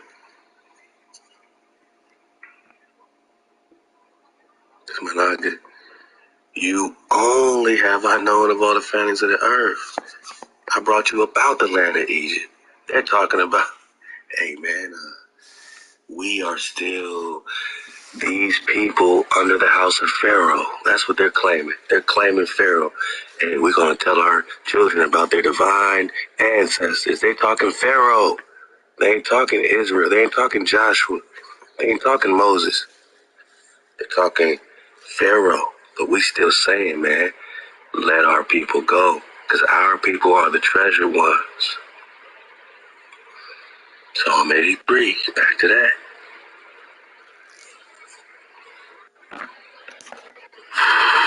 Our people are the treasure ones. If they came and said, let us cut them off from being a nation, that the name of Israel may be no more remembrance. Our people are the treasure ones. They have consulted together with one consent. They have made a covenant, treaties. The tens of Edom, Ishmael, Moab, Hagarites, Cabal, Ammon, Amalek. Joshua was whooping up on all y'all. David was whooping on all y'all. Preston John was whooping on all y'all. This is why you mad. Want to hide our inheritance. The real divine is that which connects to the Creator. Because you only have I know.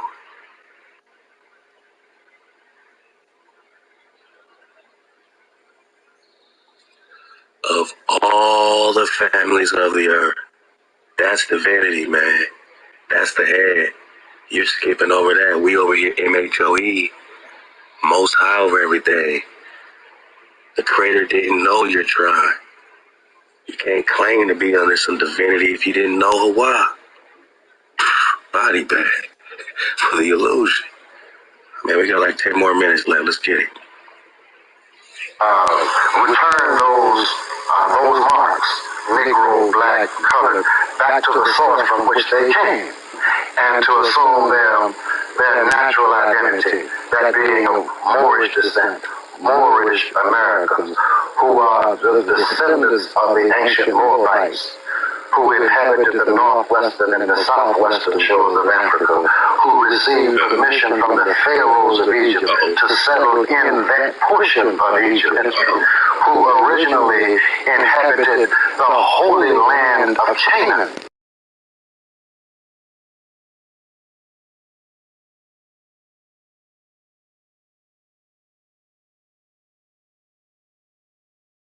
According to Wikipedia, Dum Diversa is a papal bull issued on the 18th of June 1452 by Pope Nicholas V that authorized Afonso V of Portugal to conquer Saracens and pagans and consign them to perpetual servitude.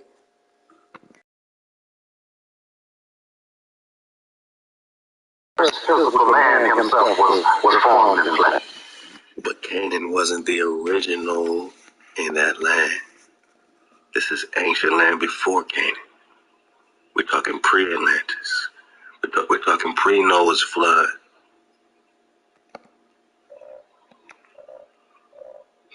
You ain't going original enough. You think Hawa's just sending Joshua to go squander a bunch of nice black people? Nah, man, we're talking giants. We're talking evil, wicked, twisted sciences. Out of order. Not code keeping.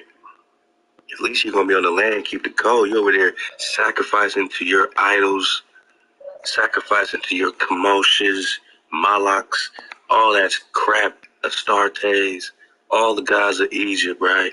Because if you rock under the house of the Pharaoh, you're rocking with all those strange gods, and that's why you keep getting destroyed, Moab. That's why you are cursed, Moab. But you don't recognize that curse, just like Pharaoh didn't recognize when he was being cursed until it was too late.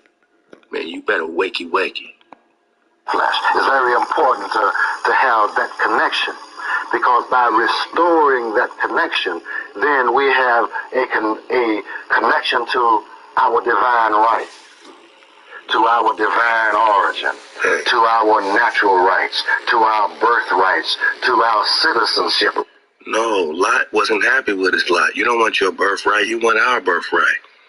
Your citizenship under what? The house of the Pharaoh? Rights. It is extremely important. And to our land rights. You talked about the Northwest. Oh, yeah, the land rights definitely ain't yours. Because Moab, you can't have all of North, South, and Central America and Africa. You can't have it all for Ham and Kush. Land rights. You're getting greedy. Lot wants a lot. The children of Lot wants a whole lot. That's in the southwestern shores of Africa. It's interesting too, because in the same chapter, he talks about the different parts of Egypt that our people were given permission to settle and inhabit. But he also talks about some important things in this chapter in terms of the rivers that flow through there. He spoke about the river Nile that was dredged and made by the ancient pharaohs. Listen up. And the river Niger. Now, I know that he just said made by the Pharaoh, so that Nile over there was man-made. Mississippi is not.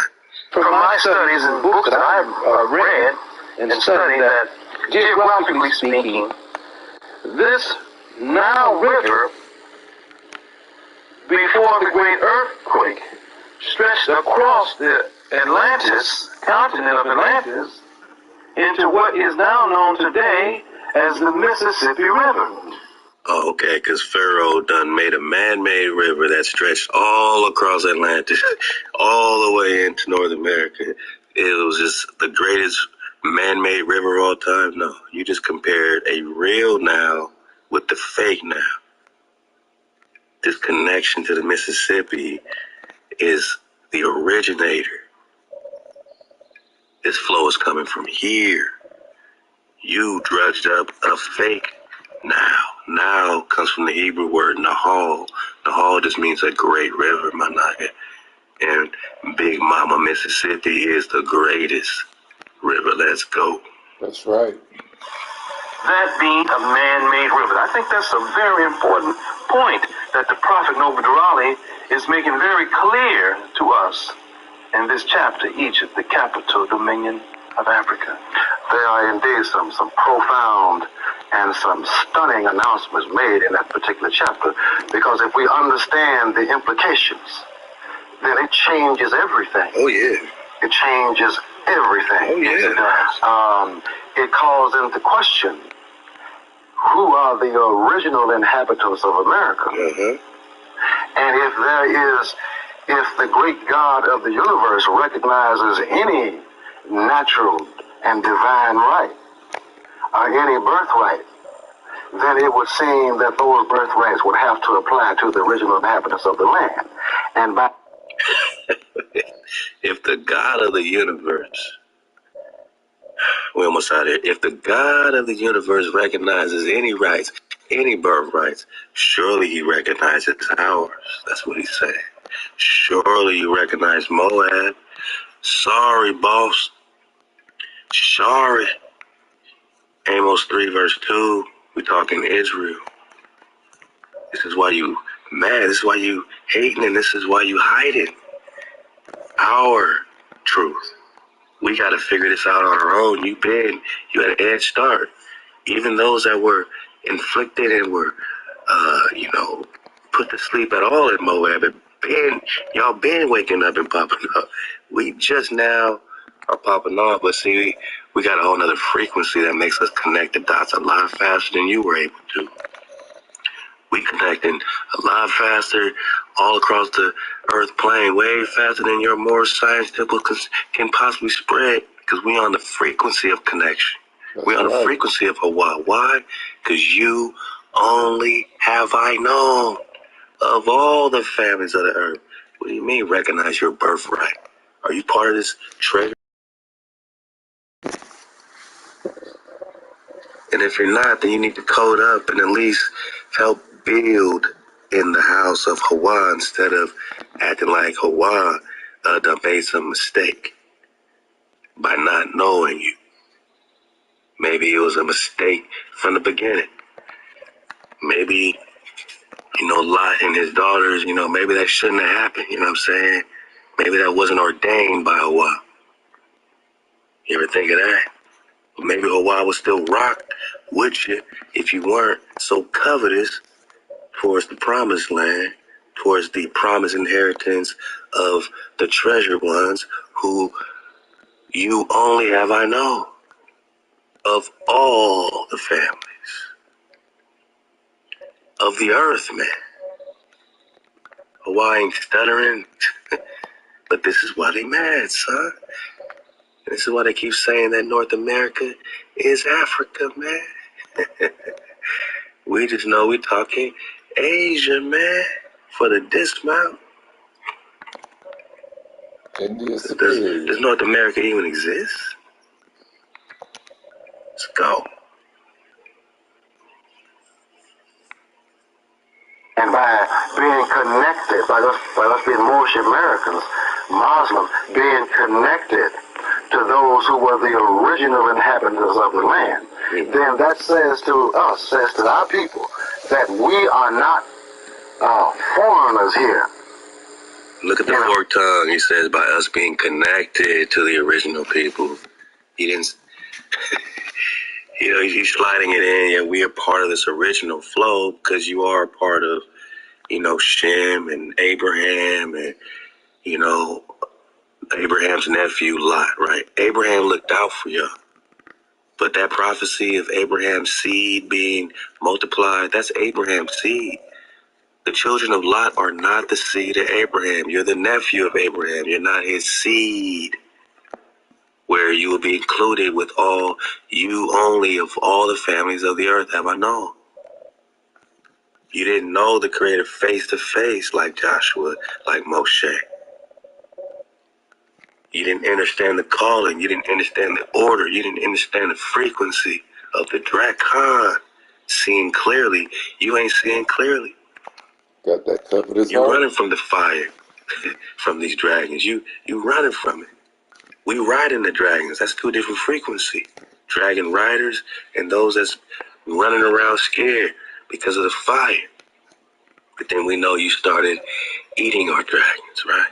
We got that impressive John and the gypsies. These inhabitants in Western Europe used to eat the dragons to reverse their age against accidents of old age, it says. To make their intellect subtle beyond all measure. In other words, they get to be smart as a mug, right? And younger because they're eating the Drakon. You eat the dragon, right? We are the dragon. It's a different thing. You eating us. You're eating our frequency. You're copying our style. This ain't just about us versus this and this, but this is an old biblical war. This is a frequency war. This ain't nothing new. But they have to recognize it when they bringing up the Bible and they bringing up Joshua. They have to recognize us as real because they're bringing up real things. Joshua, they're bringing up ancient America. They're bringing up this inheritance connected with Abraham. They're bringing up this Hebrew flow. That means these tribes exist. The treasured ones exist. But you want us to believe that we are no more. For us to be no more, that means we're not great. So how can we ever remember who we are if you keep bringing us back into a black hole?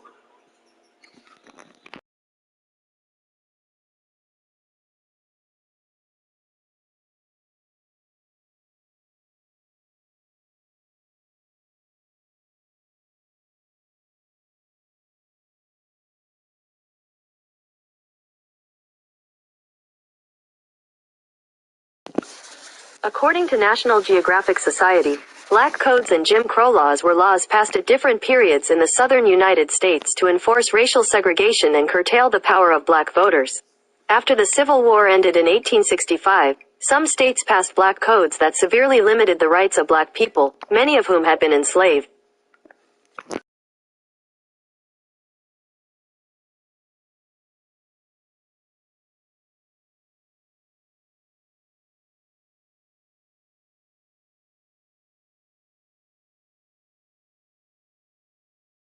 Black people's right to own property, conduct business, buy and lease land, and move freely through public spaces. A central element of the black codes were vagrancy laws. States criminalized men who were out of work, or who were not working at a job whites recognized.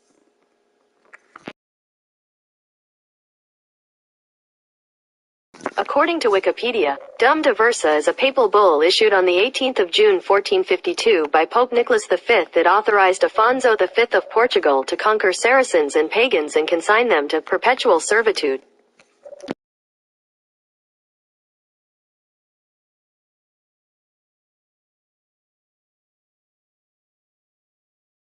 According to TechTarget, the digital divide is a term that refers to the gap between demographics and regions that have access to modern information and communications technology, and those that don't or have restricted access.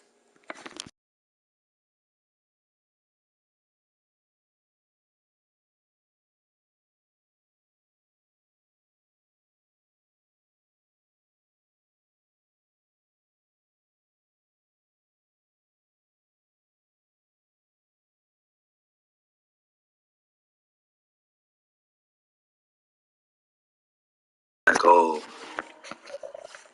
of quasi-greatness, of more ishness after we've been cut off from being a nation. That's why you're not mentioning our nation. That's why you slide right past it. Oh, yeah, Joshua. Yeah. Joshua, you know. Who's Joshua? He's a part of a nation. But you want to cut us off from being a nation. Same personal, it's all respect. I'm just giving a Dragonfly perspective to their Moorish perspective. Let's go. In America, we are not recent immigrants. And so many people who happen to live in America at this time are. Where they come from. And really, this is personal, man, because I'm talking about the inheritance of our tribes, of our family that's been disenfranchised, that's been genocided and murdered and vanquished and subdued because of these papal bulls by tribes that are confederate against us, man. This is as personal as it really gets, man, because we're speaking from the heart bone after being put to sleep. From many different places. They've come from Europe. They've come from different parts of Asia and different parts of the world. But we can trace ourselves back directly to the original inhabitants of the land. Another important point that the Prophet Noble Zulauli brings out and makes clear, and that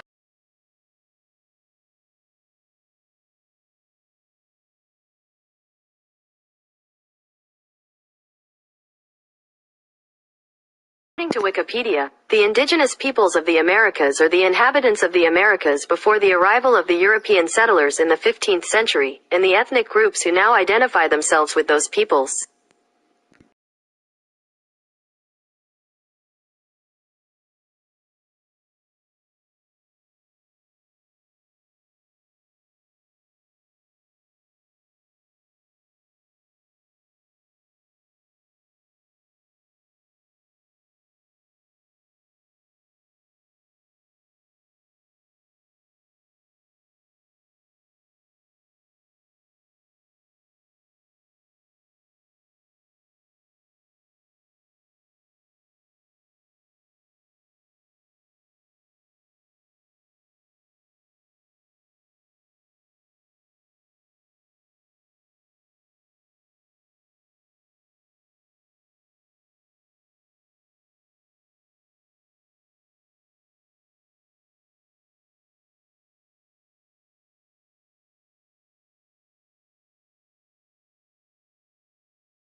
in that particular chapter, and that is the people of America. Who were these other people? He mentions specifically the Moabites, the Hittites, the Amorites. Well, these are the people who were referred to as Indians. Really? It's just the Moabites, Hittites, and Canaanites? The Israelites were not? You see how they don't want to include you? Because they don't want you to be a nation, man. They want to cut you off from being a nation. So now the Indians is all about them. The Choctaws are all about them. How about the Chickamauga? You want to talk Chickamauga? You want to talk Dragon Canoe? You want to talk Tecumseh? Were they Moabites too? Tecumseh tried to unite the tribes. Not all the tribes wanted to fight with Tecumseh against the hijack.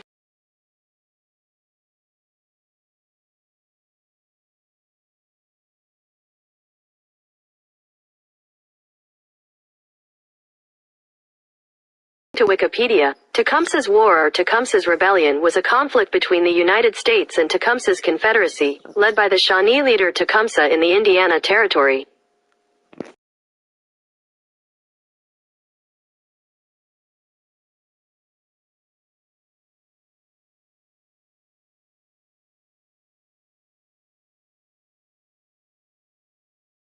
To Wikipedia, Tecumseh was a Shawnee chief and warrior who promoted resistance to the expansion of the United States onto Native American lands.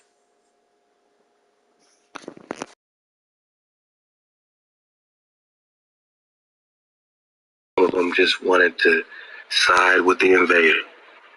Now we see clearly. And it would seem to us, it would follow logically, therefore, that we have a long and extremely long history, long connection with the people of America. Atlantis. The people who are referred to as Mexicans and the natives of San Salvador and the Atlantis Islands. That if we migrated from the Holy Land back in those ancient days, and that together we sought permission from the pharaohs of Egypt to settle and inhabit this portion of Egypt, then it would seem that there is a natural alliance between our people here, the Moors, the Moorish Americans, and the other original peoples of America, being the Mexicans and the... No, there's not an alliance if you're making treaties on it. Why can't y'all get this shit? How can we be an alliance? You know, the natural alliance is this confederacy that y'all making. It's real natural for y'all to gang up together against the treasure ones. That seems to be the only natural alliance you got is your confederacy. The Mexicans, the Mexicans are tribes of Moses, the Meshe, the Moshe. You want to completely discount Moshe, but talk Joshua, but then talk Mexicans. That's named after Mexica, Meshe, Moshe, Meshe, Moshe, Moses, man. These are tribes of Moshe. That's right. These are tribes of Israel. These Mexican tribes aren't Moab. This is your problem. Anything black, you want to put your stamp on it without mentioning Israel, without mentioning the tribes of Jacob. Jacob don't exist. Yaqua don't exist. You worse than the hijack. You worse than these doctrines like Christianity saying that Israel, don't matter. It's just spiritual Israel now. You've been mixed out. There ain't no remnant. Nah, there ain't no remnant. Nah, you're just amalgamated with us. We're the Indians. We're the Mexicans. We're everything. The Moorish are everything. Moabites are everything. Everything, boss. I think you're seeing through the lens of Hijack City, through the lens of the Pharaoh. And the Nicaraguans and the natives of San Salvador and the inhabitants of the Atlantis Islands. And so we're going to attempt to reconnect those ancient and divine ties to our brothers and sisters here in America. And I can see that being done in science, as it was done in science. I can see that being undone. Okay. My mind tells me, according to our prophet Noble Durali, that Mexicans come from Mexico. Indians come from India.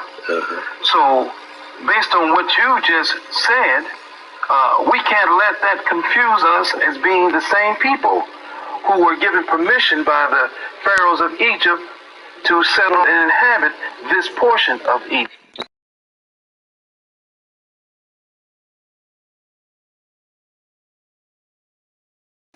According to Wikipedia, Dum Diversa is a papal bull issued on the 18th of June 1452 by Pope Nicholas V that authorized Afonso V of Portugal to conquer Saracens and pagans and consign them to perpetual servitude. According to Wikipedia, Dum Diversa is a papal bull issued on the 18th of June 1452 by Pope Nicholas V that authorized Afonso V of Portugal to conquer Saracens and pagans and consign them to perpetual servitude.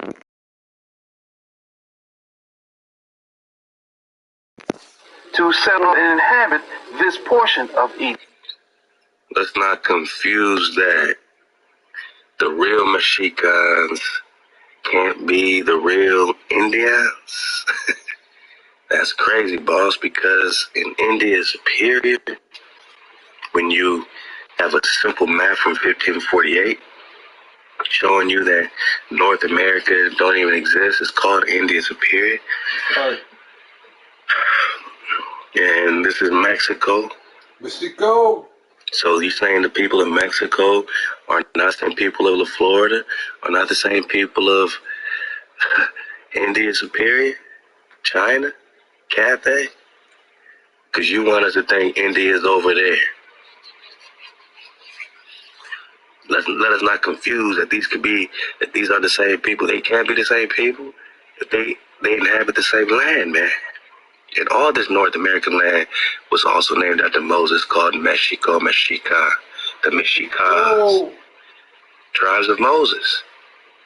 We in the promised land, Jack. You can't, tap dance your way. I mean, you can put on the tap dance shoes, but you can only dance for so long, man.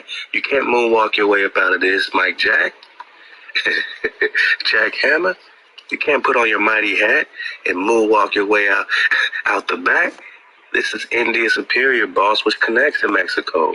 What are you saying? What are you saying, man? Let's hear this again. Our prophet Noble Durali, that Mexicans come from Mexico. Indians come from India. India Superior, boss. So, based on what you just said, we can't let that confuse us as being the same people who were... India Superior, boss. It's the same land. It's the same dang land. And you mean don't let it confuse us being the same people. See, this is that forked tongue. See, ain't nothing like... And this ain't nothing to do with these particular, people talking. I'm just popping off, Let me just make a general statement. This is something I'm going to say in general to everybody on the earth plane. There ain't nothing like a smart dumbass. That's right. I'm just talking about anybody. Ain't nothing like a dumbass that has some knowledge and some training up and some sciences and but they just dumb, And if they ain't dumb, they just are purposely hiding something. So they're just truly the hijack. They're just truly wicked. Either they're dumb or they're wicked. Not these people talking, but I'm saying ain't nothing like a smart dumbass. You're smart as hell, but you're also dumb as fuck. You know what I'm saying? And it takes moments like this to realize how dumb your shit is looking. But Hawa did say, I'm going to make their mighty men look like fools. I'm going to make their wise men look like fools. Obvious. We're going to see how dumb this shit is. And we thought we were without knowledge, that we perishing for lack of knowledge. But they over here saying, I don't understand the connection with Mexico and India. Let's not confuse that with being the same people. They on the same land, boss. You going to separate Florida with India too? You going to separate Florida with Mexico? How could they be the same? I don't know, boss. They seem to be on the same landmass. For ancient times. We still talking about Africa, right? Northwest Africa, Mexim is North America. Southwest Africa, Mexim is South America. Or we're just talking ham and kush, ham and kush, ham and kush, ham and kush.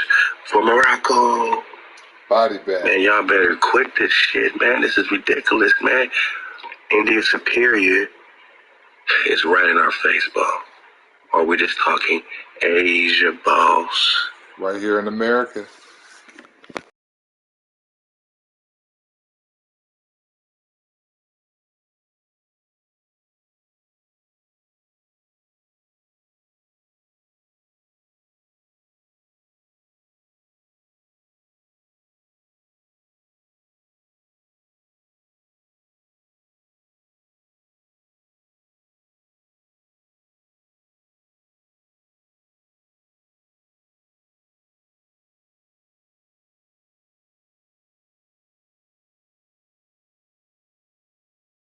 Military animal.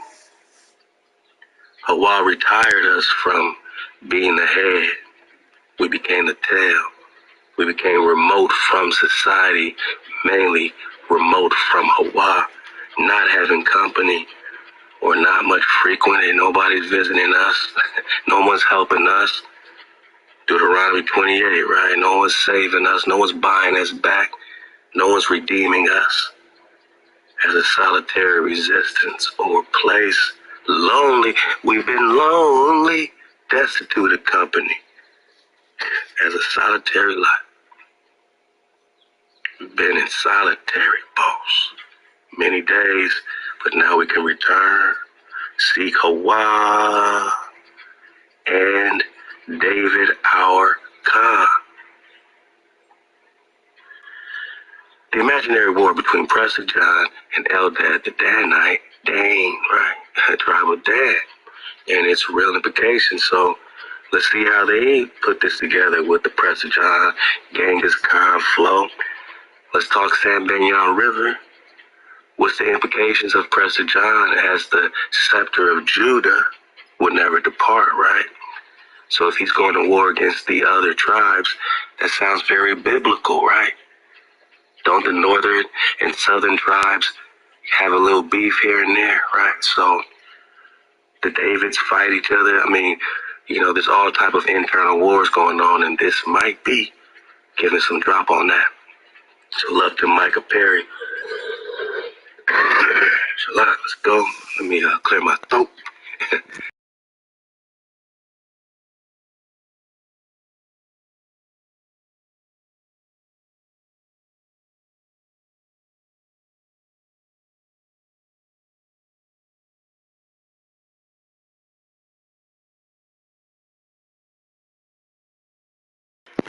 The wave surfer needs to be comfortable with being uncomfortable from time to time. You know what I'm saying? I just want to throw that out there. Whether we're talking Prester John, Indigenous Truth, Orientation, Flat Drop 101, you know, the frequency flow, we're talking the code. At some point, you know, certain things might, cause you a little discomfort. You need to be comfortable, my niggas, with being uncomfortable, man. Another thing I want to say is this, man. Counterbalance of nothing, man. They just are acting, and it's not their fault. You know what I mean? This is why we talk Prester John, so they know they regal, so they know they royals. And so that they can say, how did we get here? And we can say, yo, at some point we got out of code, and we all got to take accountability for it before we blame no white man or no black man. We are black, right? We are black because this is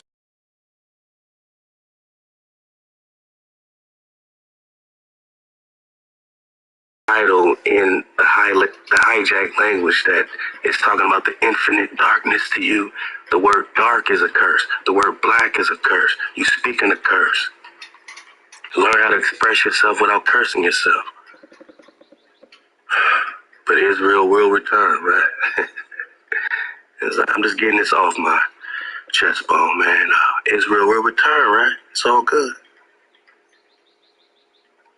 We gonna stop acting black, right? Huh? We gonna see Kawhi, we gonna KTC. Hurting each other, stop thieving on each other, stop bearing false witness on each other. Managa, like, as we grow up in our frequency, as we cool, things get real clear. Everyone wants to hold us back. Everyone wants to stunt our growth. But they can't, because it's destined, it's our destiny to be who we are. We can't be false witnesses on each other. And the worst type of false witness is a nigga that sets you up to try to, make you these type of things. You know what I'm saying? There's a big difference between you witnessing something, even, you could be in error and have to correct your error to witness, properly or whatever, or you can come to a proper conclusion based on what you're witnessing.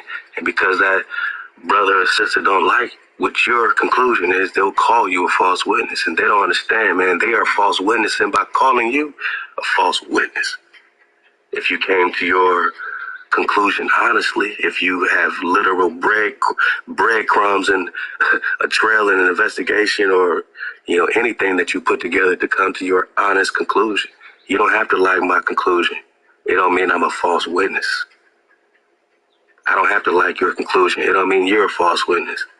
And the worst type of false witness is someone who's claiming somebody's false witnessing on them, and all they're doing is, coming to an honest opinion or a conclusion. A real false witness is someone who plots on you, plots on your ass to smear your name and, put you into some type of traffic or flow that has nothing to do with you, tries to put some type of crime on you that can get you hurt, can get you twisted.